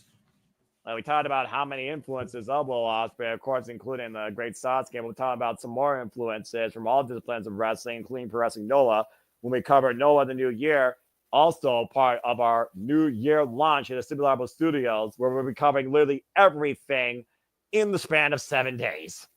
And right now, chin lock applied here, and you see the knee driven into the spine, if that spine's still there, of Darby Allin. Wrenching back on the neck as Darby's trying to break the fingers here. And again, folks, 20-minute time limit. If it goes to a draw, both men get 1 point. I have no idea what the time's up to right now, but I think Darby already fucked himself up in less than 5 minutes. Yeah, this is why I don't know why you do this to yourself, Darby. Oh my God, he got it! He got it, but look at how much damage it did to himself. Darby Allin said at one point he will die for this. And Will Ospreay literally said the same thing. He will die for his legacy. So, again, you should not be surprised what these two are willing to do. Wall kick, and Ospreay cut Darby Allin. Darby Allin personal. Darby Allin slips to the back door. And once again, Continental out millionaire! Brilliant! Oh my God! Both men just showing why they're the best pound for pound counter wrestlers right now. And the fans are literally on their feet, loving every bit of this. Again, in the most insane match of the night. This is what the Continental Classic's all about. This is what AEW's been all about. You can talk about Twitter twats, trot waffles. You can talk about idiots of social media. But, James, you cannot argue when it comes to pay-per-views and the best in-ring work, too. AEW does not miss. Oh, wait a minute. Cheeky Nando's incoming. Oh, God. All of it. Oh, my God. Darby got knocked the F out. Especially during tournament season. I'm just going to put that out there just as a caveat in case folks are wondering. Now, Ospreay going up to the top rope. Is he looking for possibly... Oh, but for that leap of faith, roll through. Darby Allin, though, up and over. Code Red denied. Reversal. Lands on his feet. What? Got a hidden blade to the face. What? And hoists it up on the shoulder. Darby Allin. Come What? Come on. What? He got him down. What? What the fuck? What the fuck was that? One of the damnedest exchanges I've ever seen. Do not blink, James. Alabama slam, lands on his feet, hits a hidden blade, face first to Darby, go for the Stormbreaker. Darby Allin somehow hooks Ospreay, 4 code red, and gets 2 9/10. I'm speechless. I can tell. I'm lost for words, Noah. You get it. I can tell, James. It's what the Ospreay's done to you this whole year. This is counter-professional wrestling at its greatest. And now both men are gassed beyond belief. They're both trading forearm strikes. Oof. Holy hell. That one just staggered Darby on his own feet. He's spaghetti-legged. Yeah, you know Darby Allin, though, has got the biggest heart probably if he doesn't have the biggest fizz. Knife edge chop, the wavering Darby, who still remains upright. And Will Ospreay demands Darby Allin's best. Knife edge chop, though. And again, Will Ospreay asking more from Darby. Again, the clock has to play a factor here at some point. Damn it! Oh, God damn! And maintains wrist control. And Daniel, you might be onto something. Yeah, honestly. Oh, Jesus. Knife edge chops maintaining wrist control, by the way. There's a 40-plus pound difference, by the way, in case you're wondering, folks, with Darby Allin and Will Ospreay. Ospreay, of course, the heavier of the two. Yeah, he's no junior heavyweight anymore. How is Darby even on his feet after all this abuse? One word, James. Relentless. Knife edge chop again. It's like, hit me again, and I'm just going to keep coming back. Arm ringer, and Darby Allin rolls through. Body, straw, cradle, cover. One Ospreay, 2! Oh! That was 2.9. Holy super kick by Ospreay! Looking for the Os cutter. Darby Allin sidestepped off the second rope. Coffin drop! Cover! 2! No! What the hell? A springboard coffin drop, and he still couldn't put him away! Oh, Jesus, I'm not going to have a voice after this match. I'm losing my shit. This is what AEW does to me, unlike anything else weekly on television. At least one time a night. I don't even know. I haven't even checked the time yet, Daniel. I don't know. Yeah, all I know is they've been going for a while. They'll tell me like 5 minutes or 1 minute left, I think, and oh, dear God. Oh, Jesus almighty Christ. Darby Allin and Will Ospreay on opposite sides of a corner here in a possible superplex attempt. And Darby, massive headbutt. Will Ospreay lands on the apron, thankfully. Takes the feet out. Oh, and lands across top turnbuckle. Now Ospreay hooking up Darby Allin here. Oh, dear God. No way. No, not the style splash. No way. No.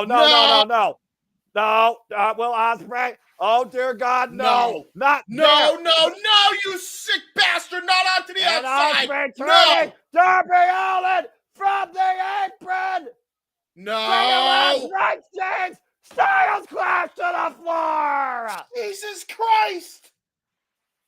And look at Ospreay immediately going for that knee. He really damaged his knee. That's bad. Oh, he really screwed himself up off that. And Darby Allin might legitimately be out here. Watch the way his knee lands. He buckled it. And keep this in mind, folks. The countdown, the clock is still ticking. And keep this in mind as well. They got 2 more matches after this, I believe, the both of them. And Will Ospreay took a tombstone, kick to the back of the head, and a brainbuster not too long ago at the last pay-per-view. So you know he's especially hurt after all this action. You also know that left arm and shoulder is still absolutely numb. And at this point, Will Ospreay will take a count out here. And I don't blame him. Paul Turner right now starting his count up to 6. If it goes to the 10, Will Ospreay will win 3 points. Look at Darby's hand. Look at Darby's hand. He's getting feeling back into his own body. I don't know how. He's crawling again. Up to 9, and Darby breaks the count. And Ospreay, Cutter! In the cutter, hook on the leg. No. What? This time Darby kicked out. Ospreay knows he has to finish him here. He has to pull up the hook, up on the shoulder. Storm, Darby counter! Darby counter! You gotta be kidding me! Scorpion death drop! Darby Allin broke the icon sting earlier to your point. How it's showtime! Coffin drop to the back of Ospreay. He's gonna go for another one! He wants to make sure this is it. No chance. 3 points on the line. Coffin drop. No way! No way! And Darby holy shit! Darby did it!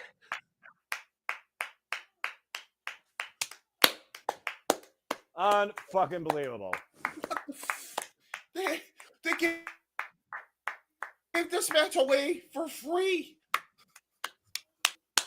Whoa, what toll does this take on both men, though, James? And what does this mean for the Gold League?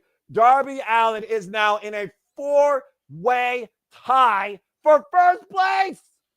6 points across the board for Darby Allin, Clown Castagnoli, Will Ospreay, and Ricochet, each with 2 matches left.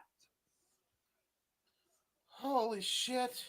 What a fucking win for Darby Allin. Darby Allin has upset the aerial sensible Ospreay and has Clown Castagnoli wait for him on Saturday. Just what a match. Oh, no. No, not after all this. The celebration just got killed. And we know the Death Riders, they're in action up next. And they're in our main event, but I don't think they give a damn. No, they're about to take we some. We saw Clown Castagnoli try to assault Darby Allin with a chair. Oh boy. Yeah, this is look at his face off though. The hatred with Darby Allin and Clown Castagnoli. There is nothing but hatred. But look at who's accompanying him. Moxley. Jesus. Yeah, everybody. Death Riders are in full force. Again, our main event is up next. Yeah, this is not going to go well. Man, that was fucking incredible. I don't know if anything's going to go well before the end of this show now that we got through that. Considering we got egos on the opposite side versus a united front. And we will see if anything come Tuesday's end or something new begins at World's End when we call the conclude the Continental Classic and the Fair 4-Way and so much more, James. Again, folks, the last stop of AEW's calendar year, World's End, 1 week from Saturday on pay-per-view. As we got a moment to breathe, full commercial break, fuck television, but let me just go ahead and say this real quick. This is the Simple Man moniker of approval for anything I watch in the world of this business. That's professional wrestling! Damn it! Holy shit, what a match. Wow, dude. I mean, Will Ospreay never ceases to amaze me in ring, but yeah. Shit. Jesus Christ. What a win, by the way, too. Yeah. With that being said, ladies and gentlemen, we're going to take one more commercial break. We are going to run the watch-along trailer one more time. If any match deserve it, it was that Gold League match. So take a look. And now for a taste of things to come.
Truly, we are at the Slip.stream Studios about all the things. Oops. I took you out by accident, but yes, all the things. You're fine. I had to do a tranquilo version there because, goddamn, what a fucking match! What a way! Man. Jesus, that was worth the damn wait during this Continental Classic. That's the match of the Continental Classic right there. And fucking Kyle Fletcher and Mark Briscoe went to nearly the 20-minute draw, and freaking Dale Garcia and Kuchiko Okada did go the 20-minute draw. And I'm pretty sure this won't go over 20 minutes, but it is time for our main event, trios action, as we are back here on Dynamite. There's no rest for us, James, as the Death Riders are here. Marina Shafir in tow, the Possessor, and I imagine that key around her neck is also for that briefcase, and what we think is holding the AEW World Championship. And this man has golden ambitions on building a New Year's resolution, finally acquiring that gold. Guns up! In a night, James, where we saw Mercedes Moné successfully retain the TBS Championship against Anna Jay. We saw the damnedest match of the Continental Classic as Darby Allin beat Ricochet. We saw Shelton Benjamin put the hurt on the Beast Mortos, Christian Cage, and Nick Wayne outsmart Hook and Katsuyori Shibata.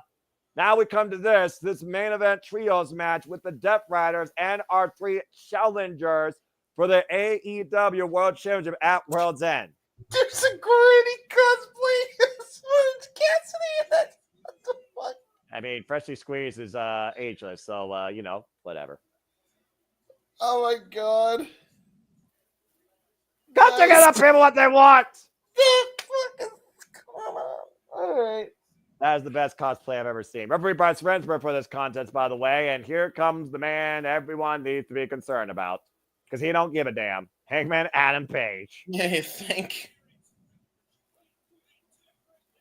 Well, considering he bum rushed Orange Cassidy and Jay White earlier in that interview, says neither one of you are taking the champion. The champion is mine. While he comes out clad in black, like Switchblade Jay White and Orange Cassidy, this is a two-man stand and a Hangman. I was about to say, I mean, I can tell you one person that's not going to be celebrating Christmas very happily. I mean, at this point, I don't know if him and Adam Page is going to celebrate anything until he gets the AEW World Championship back. And even then, he still may not have enough. And now Heyman literally demanding, not talking, demanding that he kick things off. Jon Moxley said last week, man, egos run AEW. He loves the shit. He loves being a marked man, but they do not want this as bad as he does, and that's why he has it. And he very much might be right. Yeah, this is not a man you want to be in the middle of the ring with right now, and I feel like Wheeler Yuta has just become a sacrificial lamb to the slaughter here. Oh, okay. Apparently Orange Cassidy just got tagged in. Well, again, Heyman said he wanted Jon Moxley, and Orange Cassidy has no problem punching Wheeler Yuta anymore in the face. Let's be honest here. Former best friends, former trainee and trainer. These guys have had wars over the International Championship. Right, and dropped in a kip up. My friend Scrooge Orange Cassidy. Yeah, and they have had brutal encounters Whoa! in the past. But there was not as much hatred as there is now. Yeah, right. Especially with Jon Moxley's new MO and whatever this is to serve a greater good in the name of business. With a unit sent to the outside of the Death Riders, and you see Pac, of course, out there. Oh, Orange shit! Cassidy! Oh, little floating throw there by Orange Cassidy. Okay. But you gotta be aware that Claudio Castagnoli and Maria Shafir are also out there, and Jon Moxley taking advantage of a shot to the throat. Well, then we got a Mongolian chop right to the jugular. And a tap made by Wheeler Yuta to Jon Moxley. The AEW World Champion is legal, and that spells bad news for everybody. Orange Cassidy throwing in. And again, Jon Moxley attacking the throat. That seems to be the MO on Orange Cassidy, trying to poison the man 2 weeks ago. Might be looking for a pile driver. Orange Cassidy fighting back here. And again, folks, it will be Jon Moxley defending the AEW World Championship in fatal 4-way against Orange Cassidy, Heyman and Switchblade Jay White. Oh, beach break! What? Thank you, James. At AEW World's End. Beach break by Orange Cassidy going for a tag. Tagging to Jay White. Or not. Jay White backed away. So Heyman welcomed the hand, though. And now Heyman's... Again, these three, they have one agenda in mind, and it's not each other's well-being. Period. Exactly my point. I mean, by the way, here we go. I know I didn't say it before, but I said it for the match that mattered the most. So, you know. I mean, that's justified. And Heyman, of course, very driven here tonight on one target as he circles and watching Jon Moxley. What is Shafir? Seriously, can we just get Shafir versus somebody here? Because she's not afraid to put your hands on anybody. Let's be honest. Oh, Jesus. Right to the back, though. Shot. I still say Shafir is the most dangerous member of the Death Riders. Well, I don't know. That Pac's pretty dangerous. Uh-oh. Yeah, I suppose that's true. And follow up. What? God! Jesus Christ. What a discus lariat by Hangman. Was that even a discus or just a lariat straight to the throat? Tag his ass in, he said. I want you. Tag his ass in. And Jay White wants in, and Jay White just tagged himself in. Well. Ref tag. Yeah, ref tag. Bryce trying to tell Heyman, Jay White tag. Jay White tag. Heyman needs to get out of the ring. And Jay White don't care, and neither does Heyman. Heyman is leaving. What oh, my God. Hey, you remember when AEW said they weren't going to do this type of shit? Well, what flavor? Whoa! We talked about before, though, James, trying to get back on track here. Oh, God, man, what a clothesline. That was a clothesline. Honestly, Jay White might be the most dangerous pull right now for Jon Moxley AEW Championship. And Claudio Castagnoli, though, taking advantage on the outside, whamming out on his guys with an uppercut. It's going to turn to bedlam here shortly, folks, I assure you. And Fitzer, the man, to take a picture as he hits a pile driver on Jay White. Yeah, and covered by Jon Moxley, gets a 2 count, and Heyman left the building, folks, I think. He wanted to celebrate Christmas early? Well, I suppose Christmas before World's End, but if you ask me, and I know Centimich isn't here, I'm pretty sure him and that page is on the naughty list permanently. No. Well, I mean, for me, it might be. I don't know about Santa. I think it's true, because Santa's far more unbiased. Never mind. He burnt the house. He burnt the house down, and I'm about to say, that's kind of like no return. Yeah, never mind. She should fear teasing the position in front of Switchblade Jay. Why does the Death Riders take advantage? So I feel like, again, that kind of just goes back to what I've been saying. I believe the AEW World Championship is in that briefcase, James. I just don't understand why. So what? They just decided to take out the leather strap and just put the freaking plates of the championship in the briefcase? Because that still looks way too small for the championship to be inside. But well, again, John Moxley said it's not about the title; it's about the position. If you have the position, you have the power. If you have the power, you have control. And John Moxley says he hates everything that AEW has become, and he wants to rebuild it from whatever ashes he's creating out of whatever this mischievous cover by his Death Riders gets a 1 count. And I imagine if he eliminates these 3 targets at World's End, there's no telling what he's going to do with AEW in the new year. Tag made by John Moxley. Liver shot right there to Switchblade Jay White. Of course, we saw John Moxley and Jay White in last year's Continental Classic, and Jay White got the better of John Moxley. The vicious rake. And John Moxley so far with 1 defense of the AEW World Championship since giving Bryan Danielson a Warrior's death. And Orange Cassidy by that again by Claudio Castagnoli. Man, that referee's, I was about to say, I mean, that referee's going to catch Claudio doing those nefarious acts at some point. But, I mean, here's the problem with John Moxley's logic. He may have the championship, and he may have it in the briefcase. However, he does not own the company who owns the company, Tony Khan. So until he finds an investor that can buy the company out from under Tony Khan, I don't think he got control of shit. That's a fair point. There you go. And we are back here, of course, at AEW Dynamite Holiday Bash, our main event trios match as the Death Riders have taken control of what has now become a handicap, folks. As him and Perry just left the building, it seems, and Switchblade Jay White is being left at no mercy of the Death Riders. Yuta now legal, and Yuta, of course, who lost to, of course, him and Adam Page, and Pac, who lost to Jay White. It's basically a 5-on-1 because Orange Cassidy, your points been wiped out every time he tried to get up by Claudio Castagnoli. And Yuta with the pump kicks here. And vicious chop by Switchblade Jay White. Oh my God, he just grabbed the ear, bro, of Jay White. Yeah, he just Jesus literally Christ. just pulled him by his ear. And again, Bryce admonishing him. And Will Yuta, very proud of his work. And again, whoa! Whoa! Okay! Capture suplex. Sent to the floor. Yeah, sent to the floor the hard way. But again, Jay White has no one to tag to. Yeah, because poor Orange Cassidy's just been absolutely laid out with Swiss death uppercuts by Claudio Castagnoli. And Hangman decided that you know what? You don't want to play ball, screw you.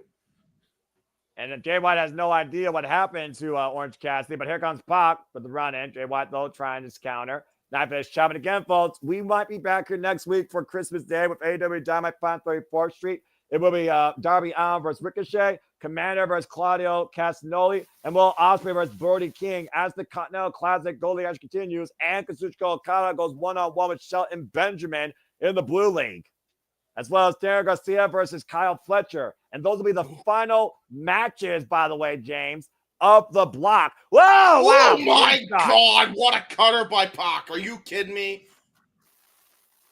What a match this has been so far. It's been Vinny something. Silva. TNA kick. We talked about Pac being one of the fastest, most complete athletes in AEW.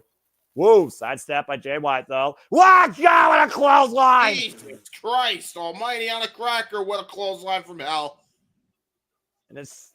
Oh! Oh, my God. What a half Nelson suplex by Jay White. It's a cutthroat suplex, and you see Claudio, though. Rebound. German suplex by Pac, thanks to the shreds by Claudio. And again, just the like numbers that, game. the Death Riders back in control. Okay. I mean, are you really surprised when you're looking face-to-face with Claudio Castagnoli and Marina Shafir on the other side? I'm just saying. No. And time made John Moxley here as Orange Cassidy is trying to finally get up and crawl his way up to the ropes. Jay White, though. Whoa! Oh, another suplex to Moxley, but Moxley got right back up. Oh! Hit him with his own Death Rider, did Jay White. And again, Jay White finally makes the tag to Orange Cassidy. Reluctant or not with the backhand, Orange Cassidy is legal. And implant DDT from the top rope by Freshly squeezing a kip up. And Orange Cassidy is finally in this match. Well, and the kick. Oh my God. The most dangerous kicks in all of eight. Oh, never mind. Well, right now he doesn't give a damn. Stomping a mud hole. Stomping a mud hole. Soft style nearly as much as he used to, James. No, he's not. Swing and a miss, and up and around. Orange Cassidy catches John Moxley again with a DDT. Great DDT there by Cassidy. Good grief. Moxley is stunned right now. And Orange Cassidy got to regroup here with a Yuta, though, trying to come in. And Yuta does the clothesline. Up and around. Got Yuta with DDT. No, counter. Hoists it up. And again, the stun dog counter by Yuta. Waist slot. German suplex release. If anybody knew how to counter Orange Cassidy, it was that man right there, Wheeler Yuta, but he just got half Nelson suplex for his troubles. And again, the numbers game. Yeah, that boot just caught Jay White flush in the face. The numbers game coming into play. Jay White's not legal, by the way. Orange Cassidy is legal. And Pac right now was probably looking for the Black Arrow. Orange Cassidy being him in kind, though. Inside second. Hooking him up. Superplex! Wow! Yeah, and there's no shortage of history between Orange Cassidy and Pac, by the way. And again, Heyman Page nowhere to be found right now. John Moxley is legal. John Moxley back in, looking to take advantage. Kick to the midsection. Positive hooking up for Death Rider. Orange Cassidy counter. Swinging a miss again by Moxley. And Orange Cassidy. Go! Coming to counter with the Orange Punch. Great Ace Crusher. Oh my God, that was a great counter. With Heyman! And there's the Hangman. Well, you knew he had to come back eventually if he knew John Moxley was isolated. He wanted the champion. Now he's finally got him. And he might be caught and loaded. Orange Punch connects. Uh-oh. That wasn't smart, Cassidy.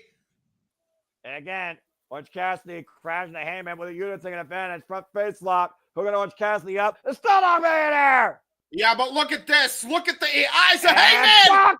Shot. Lariat bang. Took out Yuta. Having a give a damn, though. Pop back in. Jay White, though. The play right of the Pac. Oh, good And grief. they're still bickering.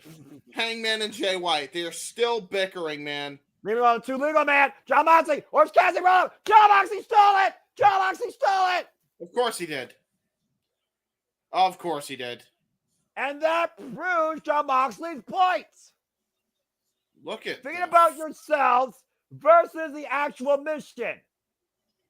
Look at Cassidy's face, by the way. And again, Orange Cat. Oh boy, this is not going to end well. Shit's about to hit the fan right now. Shit's about to hit. You mean the already fan. has it? It already has it? Oh shit! And look at that, Moxley with a damn chair. I mean, at this point, John Moxley might just go take a seat and spectate this fallout here. Heyman Page, Orange Cassidy, and Jay White are at each other's throats. Death Riders are still looming at ringside. I think they're just waiting for somebody to take the other one out. And, you three might want to change gears and look at these four men that are looming here and Shafir. Well, here we go. I guess when your back's up against the wall, you don't think about anything else. We gotta fight. We gotta fight. And immediately, Shafir taking the champion out of harm's way while Claudio and Pac. Orange Punch connects. And Timber just blew over James with a Yuta right now, finding him and Page, while Shafir and Moxley are making a immediate exit, stage left. Oh, Jesus. Again, there will be no protection for the AEW World Championship come World's End. John Moxley versus Heyman Page, Switch and Orange Cassidy. The very future of AEW at stake.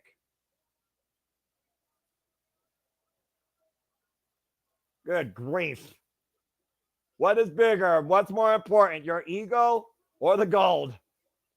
Will anything give at World's End? Will a new world truly begin? AEW World Championship.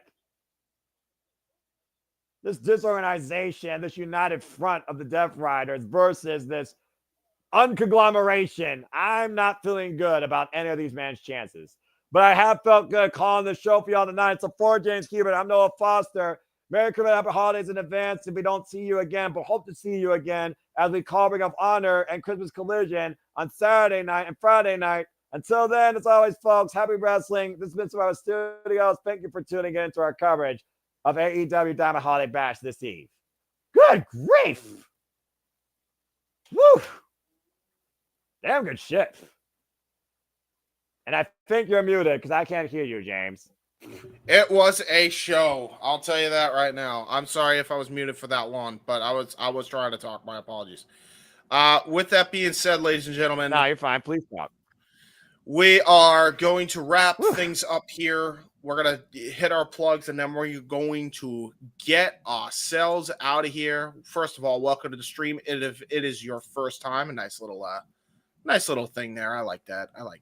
Good grief is right. Clever. Yeah, true. Yeah. Real quick, Noah, where can they find you, good sir? If people wish to continue to engage and find me in and out of social media where I barely be seen, then follow me if you choose on the Twitter and on YouTube primarily. And then Foster 9016 for all things wrestling. I haven't figured out what I'm going to do a Blue Sky yet. I'm going to figure out some of that maybe New Year. Who knows? As I, of course, do AEW Impromptu, City Predicting, Prediction Leagues, Prediction Panels, and, of course, shared coverage across the entire of our studios with James and all the friends here. As I only wish to continue to encourage, remind you to just your life and enjoy wrestling too. It's truly as simple as that. And you guys can find me on the YouTube, Instagram, and X at JHebert95 and on Facebook at James Hebert. I'm really cool and dumb things on the internets. You can check out my Uncle Gary's documentary right now, 1 in a Million, The Man, the Myth, the Legend, available right now on YouTube.com. Go search up www.GaryHebert.com to check that out. You can follow the Renegade of Wrestling, who was supposed to be here tonight, but had prior obligations at the last minute. Go check out the Rage of Wrestling, Walter.Cruz.940, Walter Alex Cruz on Instagram and Blue Sky, and the Twitch, if you are watching on Twitch, at SRS1983, because that is the Simply Reliable Studios. You can check out our friend, the Renegade of Wrestling, JJ Williams, at the Renegade JJ Williams on Instagram, at Cassidy 18 Studios on YouTube, at Blue Sky and X at ROWJJ Williams. You can check out our good old pal Jeff Meacham at the Jeff Meacham Network, YouTube at Jeff Meacham, Instagram X and Blue Sky _ Jeff Meacham, and Facebook also at Jeff Meacham. And that will do it for our short plugs. Thank you very much for joining us here tonight, ladies and gentlemen. For the simple man with the spectacular voice, Noah Foster, I am the He-Man, James Hebert, and until next time, we will see you for the next call. Have a good night, everybody. Have a good night, folks. Good Lord.